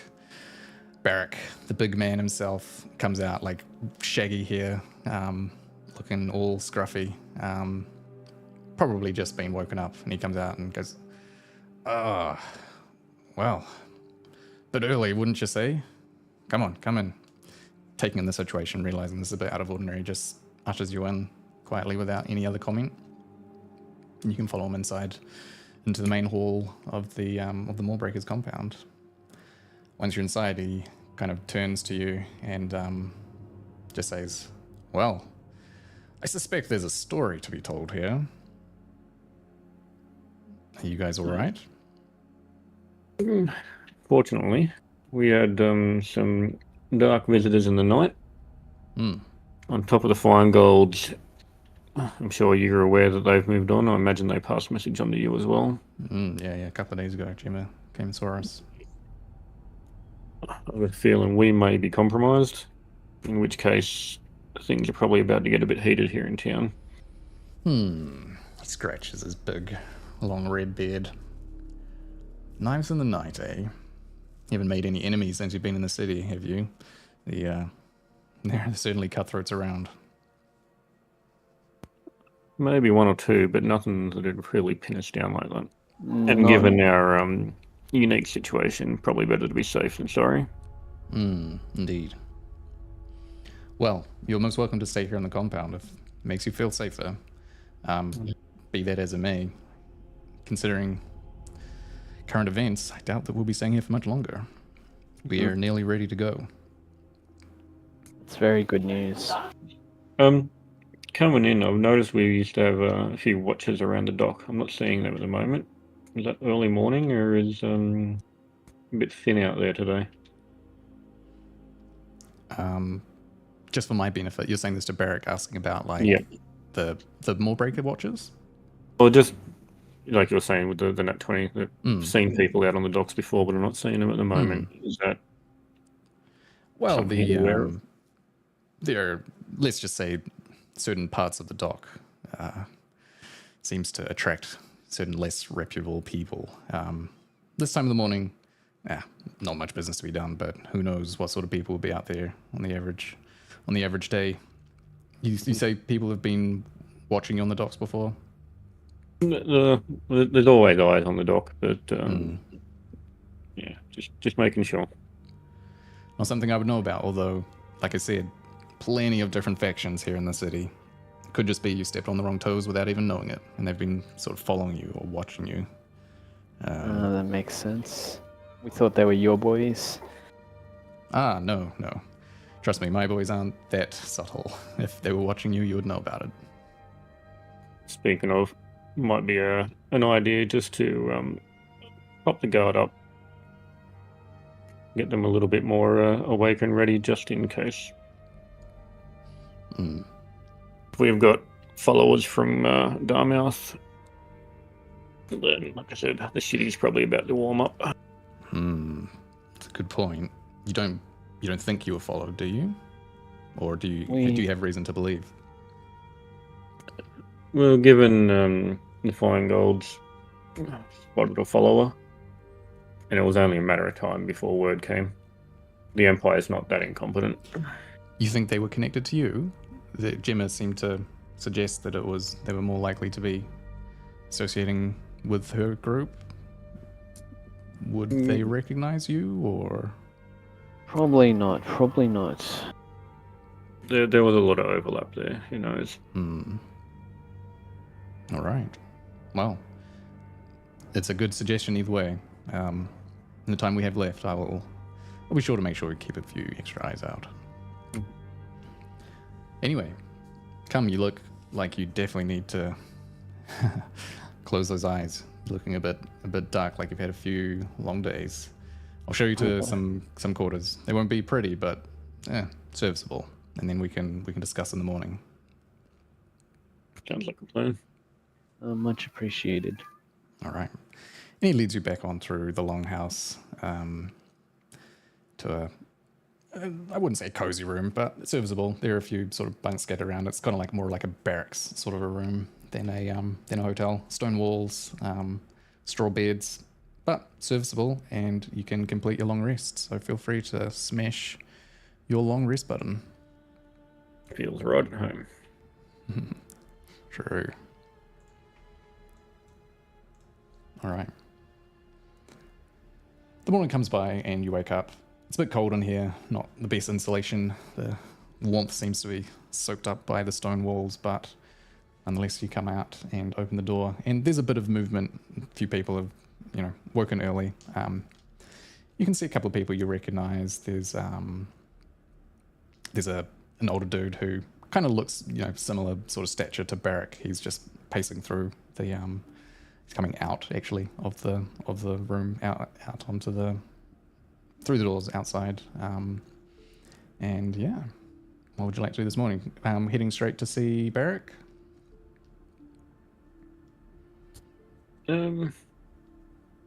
Yeah, sounds good. See where we're at with plans, I guess. Cool. You can it's a bit uncomfortable. A few people kind of look at you like, who are these guys? But you can walk like you sort of belong, and head to the back room where you had met Barrick before and gone in, and yeah, he is there. Giant man over a table. The table looks almost like a children's table or something compared to his stature. But he looks up as you come in and says, "Excellent. All right. Well, shall we get to business, eh? Please please follow me. We've got much to discuss. And he leads you back out of the room and down another long corridor towards the back of the room and stairs that head down into a basement, maybe like a story or two down below. You get the feeling that you're now below the docks themselves, and there's a door at the bottom that opens up, and it looks like at one point might have been a wine cellar or something, some sort of basement or storage facility. There are still a few barrels like up against and racks up against the wall, but it has been transformed into what you could only describe as a war room. There are like big sketches like pinned up against the wall with like bits of string and stuff like that connecting a few things. There is like a big table in the center of the room with just papers flung everywhere. At the back of the room, kind of curiously, there are a couple of tables with a few like sort of wooden sculptures, sort of like almost like a little model. Can't really see too many details from this side of the room, but there is a dwarf at the table he's sort of poring over a few documents, sort of lost in thought, as Barrett leads you down into the room and says, "Gromdal, these are the men I told you about. I think they might be able to solve that little problem we've been having. Please, come in, friends, come in." And he helps you usher in, and Gromdal comes over, looks at you, and he's got he's classic short dwarf. He's got curly bronze hair, bit bald on top, beard not super long. He's wearing just classic linens, no armor or anything like that, but he's got very strong, sort of calloused looking hands, like a workman's hands.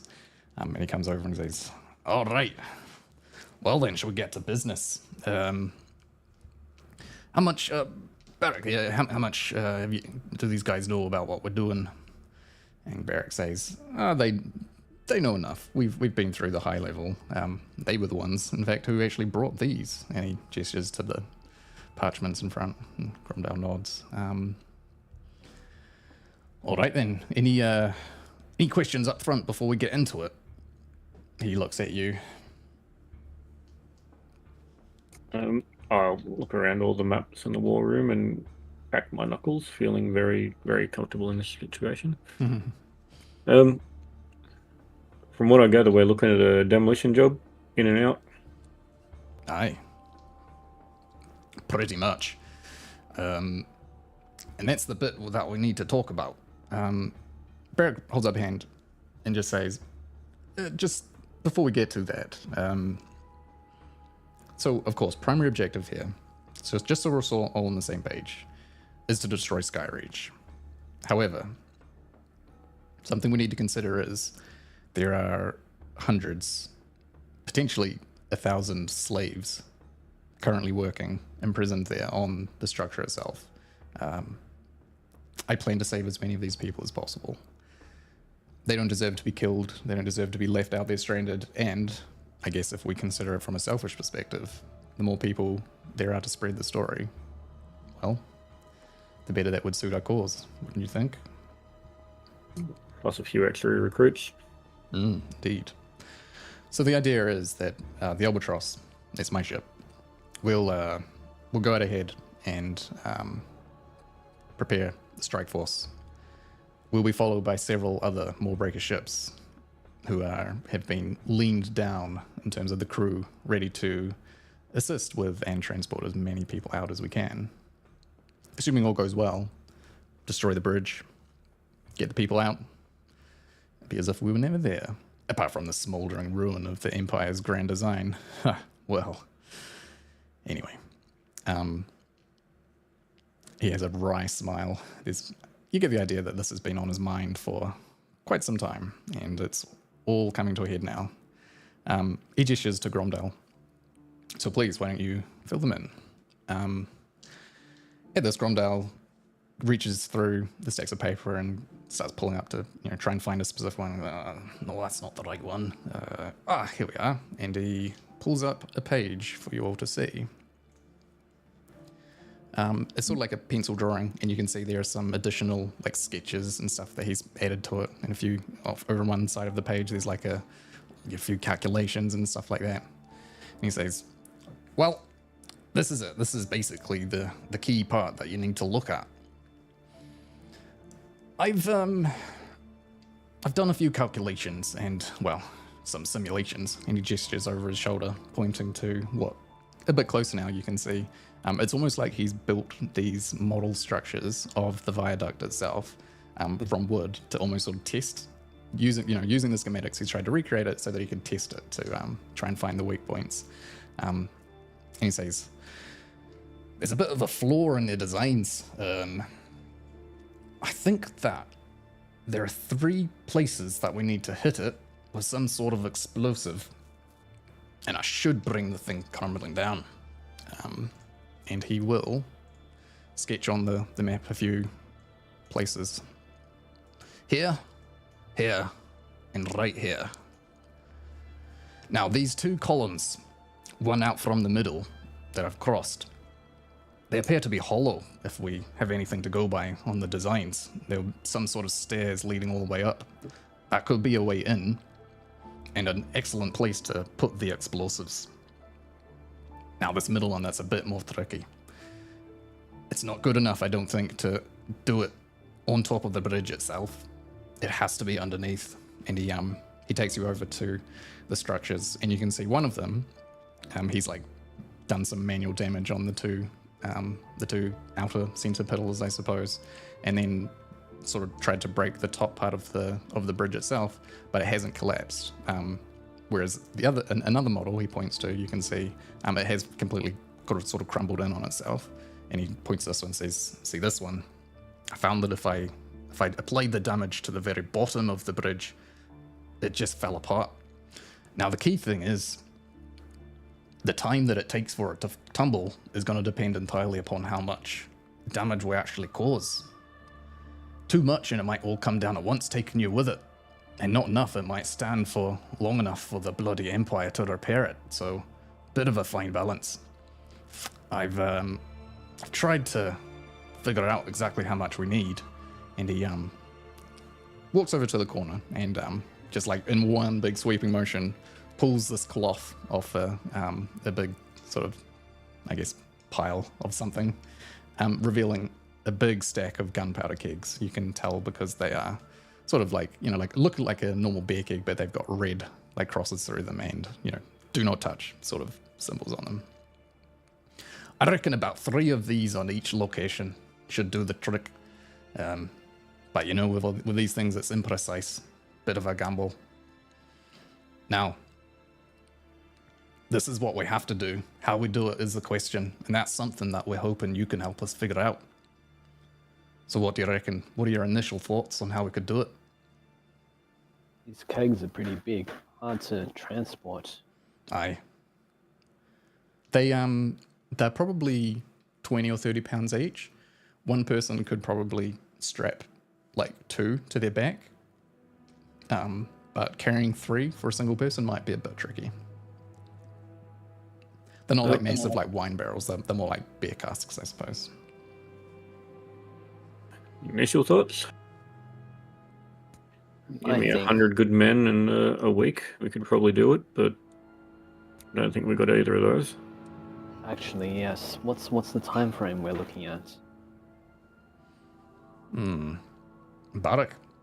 Barak just sort of scratches his head. Well, I don't know if there is really... We're not really against the clock here, unless for whatever reason they might have caught on. But it will take us a while to get there. We'll need to be going by ocean in order to get the slaves out. Take a weekish to get there, probably. All right, I pull out that letter that we got from the original ship. So we need to destroy Skyreach before it's completed. They wanted it completed before winter. How much time between now and winter?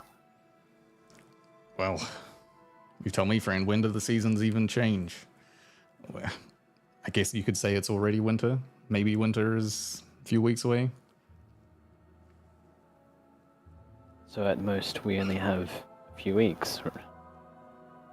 Let me have a look at that. Barrick says with a Scottish accent. He takes a look at the letter, and what does it say? It just says it must be Failure to complete before winter is before not an winter is option. not an option. Yeah. Chances are They they will have be the time very. frame, so We need to set sail soon. Hey. This is certainly new information. I would say, I mean, they must be wrapping it up any day. I wonder if that means there'll be more or less defense. Who knows? I mean, there's no time to waste, I guess.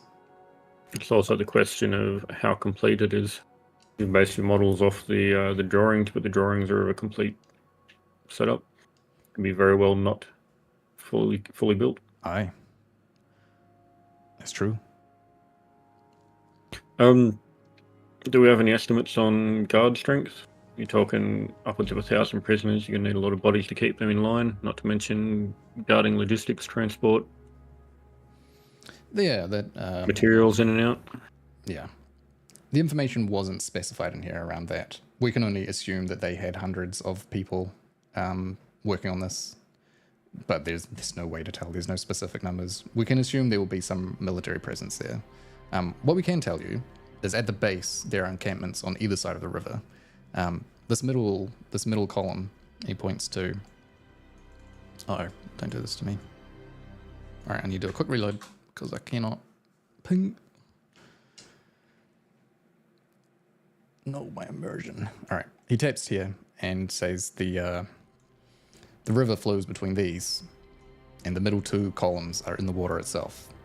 These outer columns, there is some sort of outpost at the base of each. We assume this is where they keep the prisoners, down beside the river. There will be quarries down there that they'll be using to actually mine the stone itself, and then there will be some machinery, some engines that they're using, elevators to lift the stones up, or possibly they're even getting the slaves themselves to carry it up the stairs. Impossible to tell. But Right. we think if we can, that would probably be the place where they would be, down the bottom. Alright, I pull up the map that we had purchased in where was it? In Darmouth. Mm-hmm.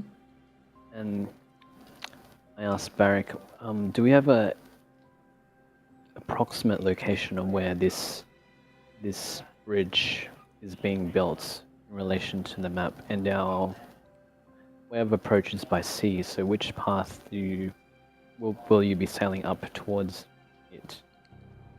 Yep. Gromdal responds and says, they don't have the exact location written down on the notes, but just judging by the terrain, I was able to piece a few things together.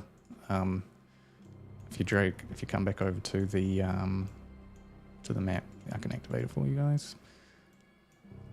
He taps here on your map. It's got to be right here, which means the bolts will need to go a day or so up the river. Probably beach them on the riverside somewhere. Go the rest of the way on foot. Just long enough to be out of vision, but not too far that the prisoners can't make it back. Let's see. Is there a naval? No, go ahead. Do we know if there is a naval blockade before or after the bridge?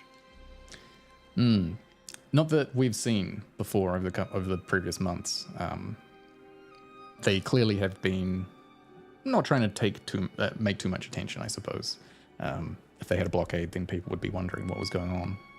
But it wouldn't be unwise to have some sort of defense. It's tough to tell. I mean, who would be foolish enough to sail up a river anyway into the Aeolian Chasm? It was suicide for any boat. Well, suicide is what we do best, I suppose. So, we're dealing with an unknown force in an unknown location. We need to take down a bridge with an unknown amount of explosives and get out an unknown amount of people. Sounds like an adventure, eh, friend? Gonna be a shit show. I just chuckle. It's like so many unknowns. Mhm. Well, we'll do what we usually do, play it by ear. Yeah. I'm just thinking, us sneaking in would be better coming from upriver, because it is easier to be stealthy on water, going with the flow than paddling against it. Potentially, we would go, thinking out loud here, we would go overland, insert north of it, and come down the river while the boats go around and land on the south. Also, getting people out is going to be easier sending them downriver than sending them up. If you suggest this out loud, Barrack will say, we considered it. Yeah, you can try it if you want. It'll be difficult. The Aeolian chasm up in those parts is extremely rough terrain. Getting anywhere down from the cliffs to the river itself would be itself a nightmare. That is why they are building the bridge in the first place. Also, we have to assume that there's one of the most defended parts of the structure itself. They don't want just anyone wandering up to the structure. The river, well, people probably less likely to be coming from the river, but from land, travelers just exploring, miners, I'm sure they've blockaded the top part. That's fair, that's fair. Any potential assistance on this, or are we just going in with a small team? Well, I assume that it's not likely to be able to be done by a single group, all three parts. So I had sort of assumed we might decide to split. I could have a few of my men go up one side. You could go up the other side.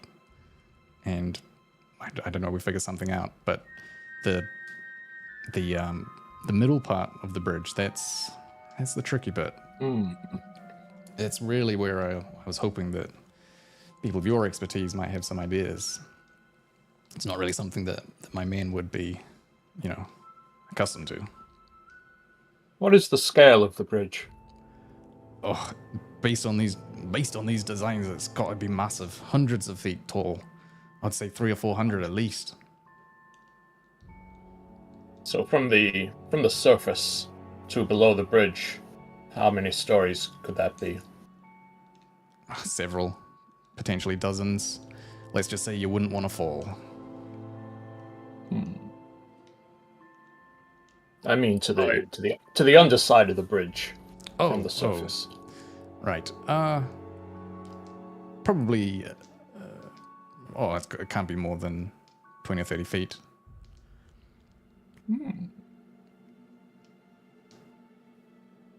Maybe a bit more, but we're not talking 100 feet just for the top part. Standard sort of bridge.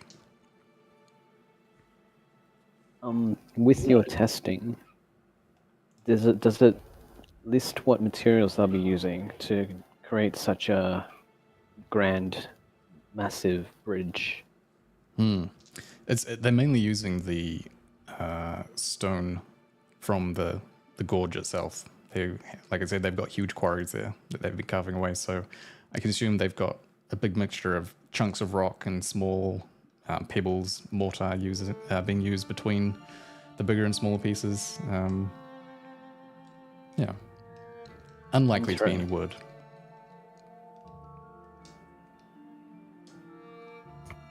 How do they transport their stone? To get it from the ground level to the top, we assume that they've been using some sort of elevator. What is an elevator? Some sort of pulley system where they'll have a structure up on top with ropes and counterweights that allows the heavy stones to be lifted. And from the quarry to the stone, to the bridge? Well, I guess that's what the people are for, right?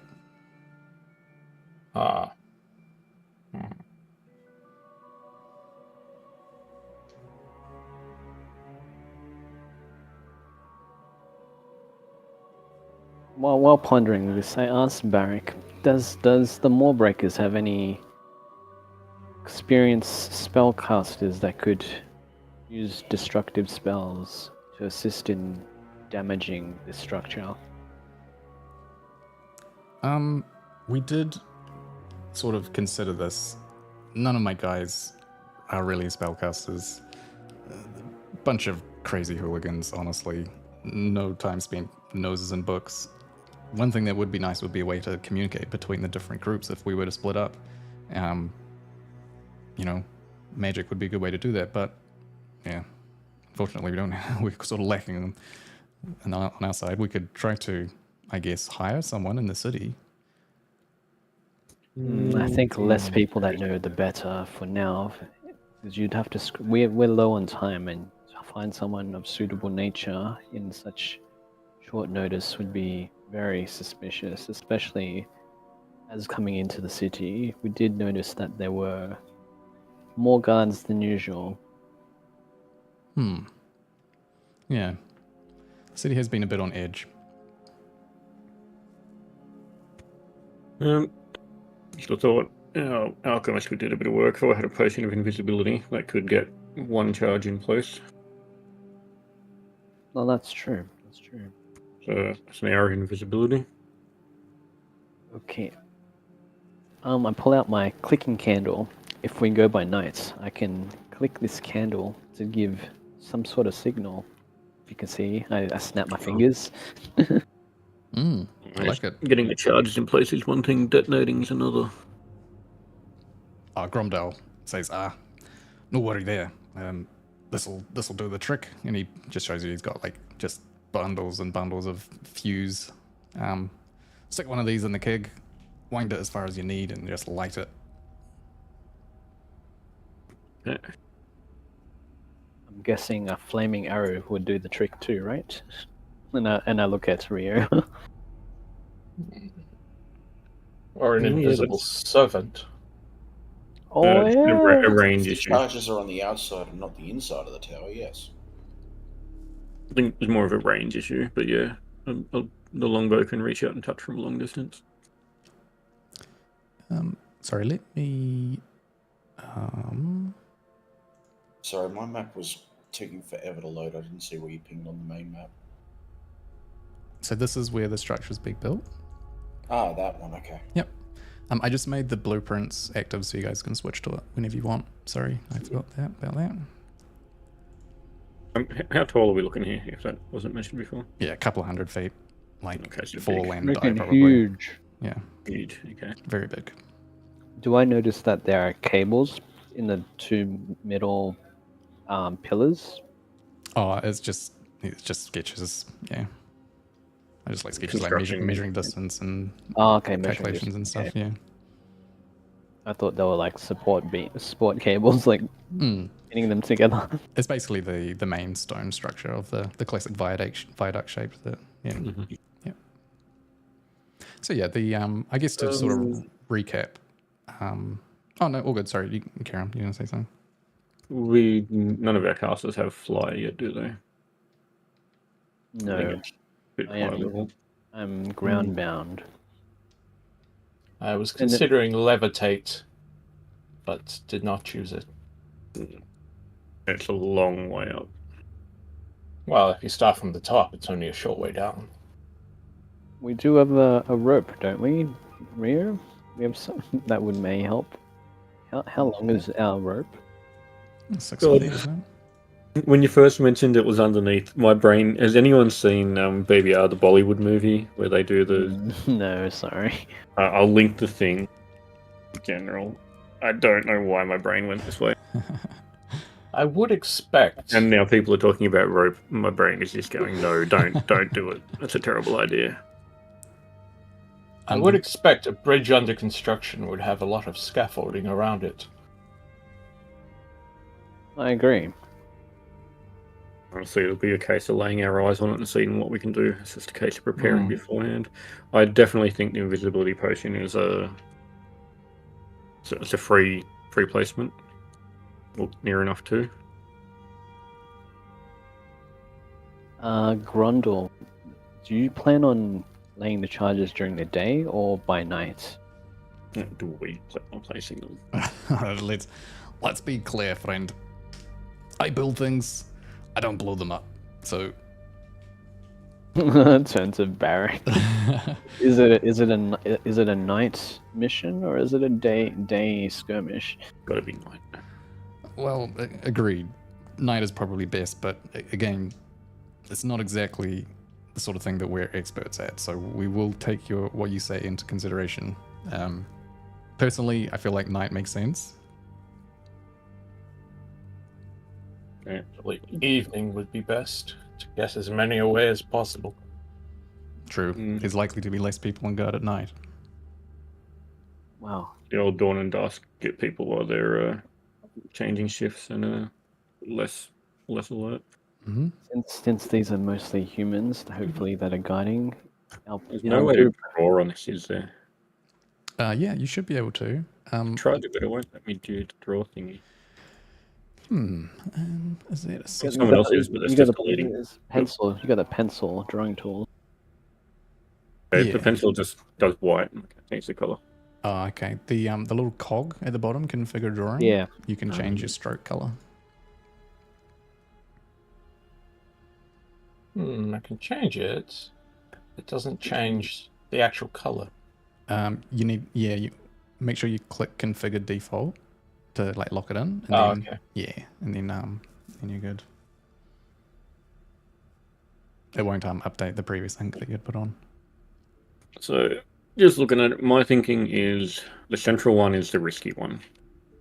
That should probably be done with stealth, probably invisibility, and whatever we do need to do to wrap around. The other two, because the pillars are hollow, you said, with stairwells. Yep, that's right. They're going to be the ones that we split force and do messy. But my initial thoughts is assault forces push up there, place the charges, and then we have a stealth team coming over the top somehow to do that one. I'm guessing that's where we come in. These Potentially. stairs, though, there must be some internal structure to the bridge. Well, yeah, as you said, all the pillars are hollow. Not just, all. just these two. Just these two. And this is where the water runs. Yep, so the two crossed pillars are the only hollow ones. They've got a spiral stair. Not like a perfect spiral, a stair that winds its way up. There are supports, every now and then there'll be like a landing. So there might be, half a dozen landings up, and there are sort of structures of support inside each landing just to keep their integrity there. The place that Gromdal thinks is the best is on one of these landings, sort of halfway up. The other pillars are completely stone. And yeah, they're at the top. I should probably, at the top, there'll be there's a miniature sort of, just a small sort of building like this that sits on top, sort of tucked behind. You can't quite see in the drawing, and I couldn't make it work. But yeah, miniature sort of like a guard post sort of thing up on top there. As you come out, Watchtower. Yeah, not like a really tall tower like this, but yeah, just like a little opening. Yeah. Does our druid have flying yet? Our druid is on a personal mission. Yeah, okay. Aren't you part druid? Yes, I'm only a second level druid. Can you wild shape into anything that flies yet? No, unfortunately I can't. I think. That's well outside my skill. I can crawl up walls as a spider. That's what I can do. It's a possibility. That's a long climb, but Slightly impractical with a spider carrying explosives, though. everything you're carrying But is... they wouldn't expect it, right? If it's at nighttime, they would not expect it. Everything you're carrying goes into a pocket dimension, so that's not an issue. Mm-hmm. My mistake.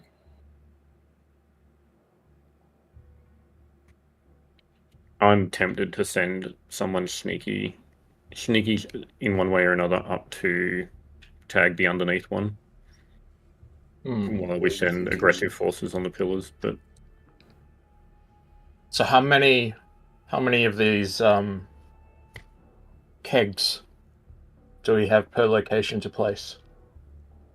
3. 3 per. Three. Okay. So we'd need to send 2 to do the central at minimum. So what are you Gromdal. thinking? Me and Eridor do 1. Yeah, as you're pondering, Gromdal just asks if you put any thought to how you might attach the kegs to the underside. You don't want to just hold them and then light them, right? No. If only we had web. I can turn into a giant wolf spider. I'm sure I'd be able to spin some web for you. Does a giant wolf spider have web as a spell? I have web walker, web sense, spider climb. I don't suppose any of your ships have a catapult, do they? Barrack laughs. Unfortunately not. Probably couldn't get close enough anyway. The river gets a bit rough and rocky up there. Maybe after this you might want to reconsider, because should say you guys are going loud and your ships are about to become warships. Believe me, friend, we've thought about it. Gromdal says, take a look at this. And he sort of rolls one of the kegs over, and you can see he's got 2, like on the top and the bottom of the keg, there are these 2 little holes that look like they've been sort of manually cut. And he holds up a hammer and like a metal stake and says, I was sort of pondering this myself. I suppose you could try and hammer them directly in. So I tried, I cut these holes. In theory, if you had enough hands free, you could just hammer them in.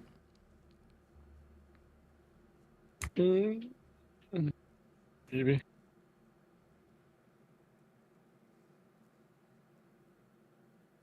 Still, how to be on the underside even as a spider?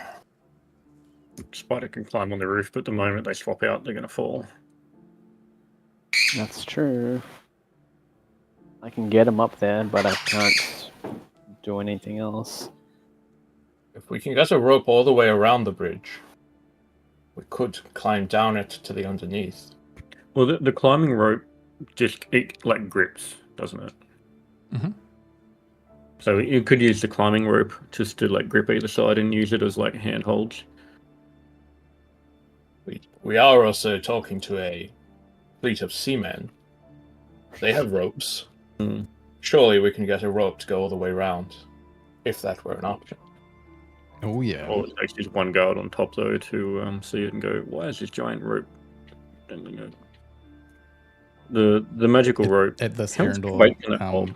Arundel pipes up and says, there's a spell I've been wanting to try for a while. And he just sort of smiles. The bang, people go flying. Always wondered what that would be like from someone if someone was up on a tall building. And he sort of smiles to himself a little bit. Just a comment I remember Deathmouth said the other day about how he wants to blast someone off a structure with Thunderwave.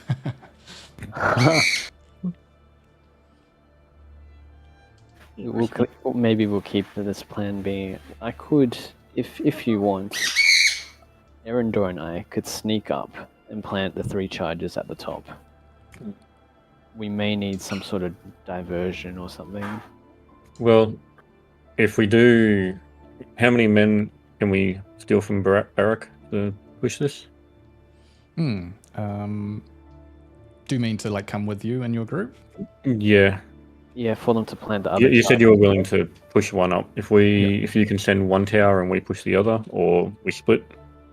Yep. So they are planning. Well, what we're planning on doing is taking some of the crew from the other ships, so that those other ships are leaner, therefore allowing them to carry more passengers, and then we can concentrate more of our working men on the main ship to help with the infiltration. Now, bear in mind, remember, we're not soldiers. We're not necessarily expert fighters, but they're hardworking lads.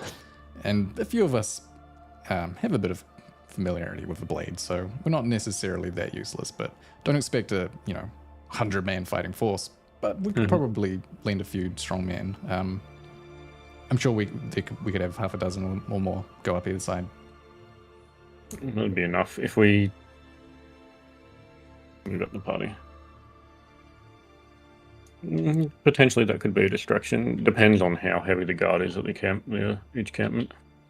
Aye, that's one of the key things, isn't it?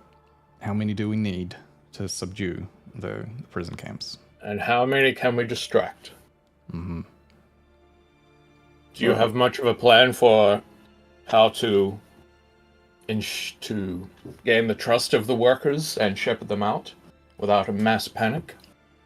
That's a Mass good panic point. may actually be in our advantage, unfortunately. That might be the thing, the distraction. You know, if it's timed correctly. Very good idea. We don't have any idea where the prison camps are. Are they at the military camps at each base? Or we got nothing. We'll need to scout it out before we arrive.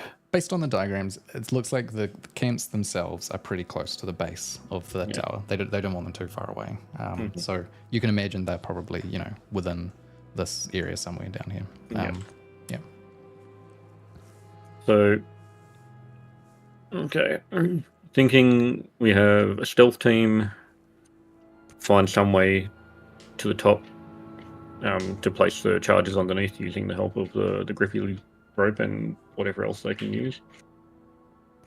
Bottom teams assault the worker camps. It'll cause a distraction, maybe get us a few reinforcements. It is going to result in civilian death. That might be the price we have to pay. And while that distraction's going on, an assault team goes up each tower, A and B, places the charges, and then we run the fuck away. That's about all I got. Are we dealing able with to? Too many unknowns here to get too detailed. Are we able to time the charges? Do we know the burn rate of fuse, etc.? Yeah, you can sort of judge it. Every few meters correlates to, half a minute. I should mention, though, they don't necessarily all have to go off at the same time. They could be spread depending on, if whatever is most convenient. I guess just one thing to bear in mind: as soon as one goes off, the jig will be up. The longer that goes on, then the more chances there are for things to get out of hand. Aye.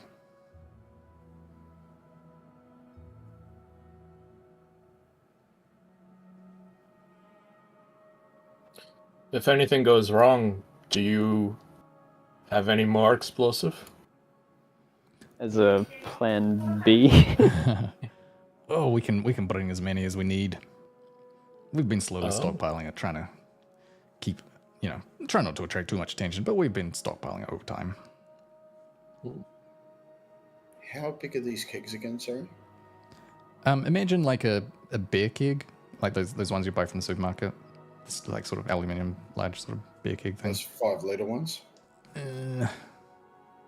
It's sort of like, I would imagine it being like a bit over a foot tall, and then maybe Like half a foot 20, 30 kilos. radius or something like that. Yeah, it was.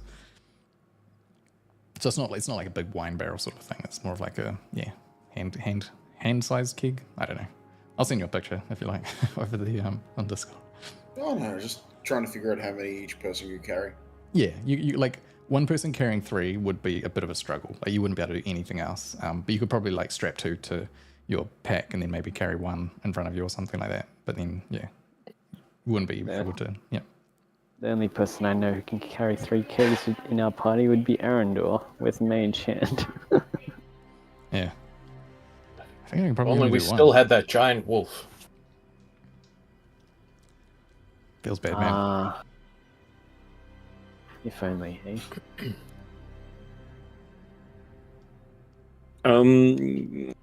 Shape stone. Has anyone got that? No, unfortunately not. I have shape have water. I have stone cunning, but that's it. Seeing the ways of making handholds for once you get to the top. Honestly, the 2 towers are the quote unquote relatively easy. That is just face tank, smash and grab, blitz in, blow it. What happens if we go with one of the teams, say on B, and we face tank with them, and then we Go- push going up yeah. all the way to the top, and then to the middle one and blow that first before retreating the way we came, and then blowing on our way out as we get to the base of B. Just an idea. It's like an up and down. With the rope of climbing, I could probably get underneath the central one. Get Yeah, up that's to the what I was top, saying. affix it there, Mhm. and affix it where I could probably hit it with a flaming arrow. And then on the way back down, hit A or B and do A and B with timers. Yeah, that was the only thought I had for dealing with it being underneath. Was how much weight can a rope of climbing hold? Heaps. 3,000 pounds. Okay, so it could easily support it. The rope of climbing could lash the 3 kegs in place. You wanna sacrifice it? I mean, it's an easy solution. I'm more thinking using the rope and climbing to get up there, and then use a couple of pythons to use the normal rope to attach these to the bottom of the bridge. Provided there's something to attach it to. Well, Is there any stone, reason? It's a bridge made of stone, yes? Yep. If I bring water, I can Apply freeze. these kittens.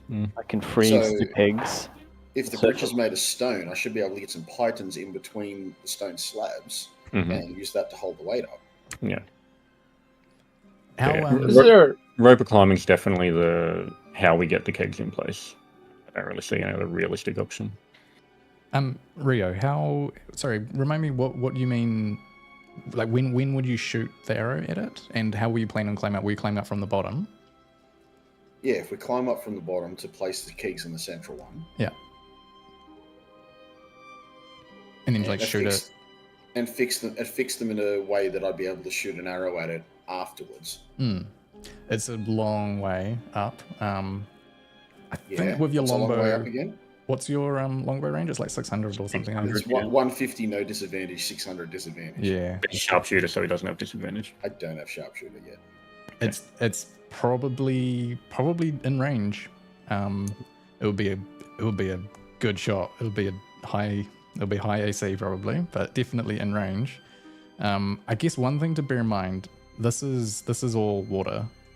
Raging river. It might be a bit difficult to get out there to start climbing up, or even to shoot from, because if you're shooting from here, it's probably like this distance from out here is going to be quite far.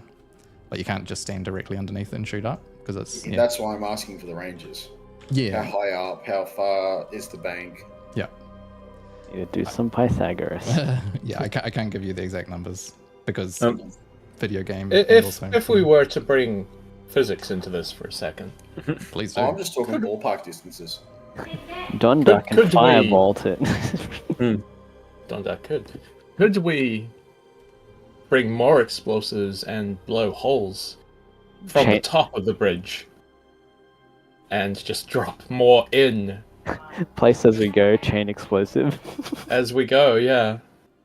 Why is an explosion in the open underneath the bridge greater than an explosion within the bridge from the top? Blowing out the keyhole or the keystone, I guess is the idea. But you Yeah, can it blow is- that out from within. Cromdale says, you could try and blow your way down. The key thing is knocking out the bottom of the thing. If you stacked up a lot of gunpowder, you could blow all the way through down to the bottom from the top, but you would need a lot. And also, the other thing to bear in mind, like I was saying, too much damage and it'll all come down while you're still up there.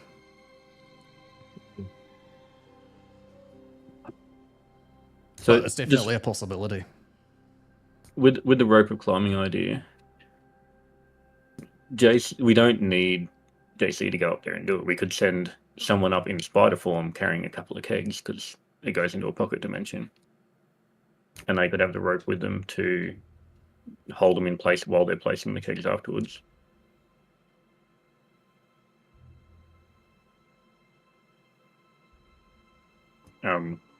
The idea would be we have a spider form and maybe someone very sneaky with a potion of invisibility going up the inside. It'd be a very big climb. Be a very dangerous climb, actually. I think the only person suitable would be, I look over to what's Arendor. I think that mage hand will come in handy a lot if we're doing such, and he's got a high high dexterity. It's a hell of a climb, though. Even with the rope existing. Do you mean to We use need- my mage hand to pass the rope Just down so to you people or know, we something? need 2 people to get there because one person can't carry all the kegs required. Exactly.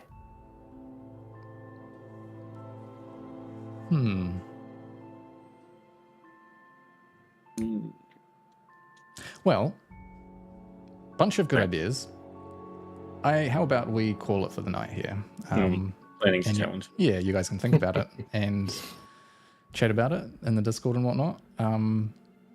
And yeah, there are a couple of other things we're going to get to, but it's all good. We can do it next time. And yeah, you can. I'll leave these blueprints up. So if you want to jump in and have a look at any point, have a chat about it, all good. But yeah, take a week or two to think about it and chat with each other, and then yeah, we can pick it up next time.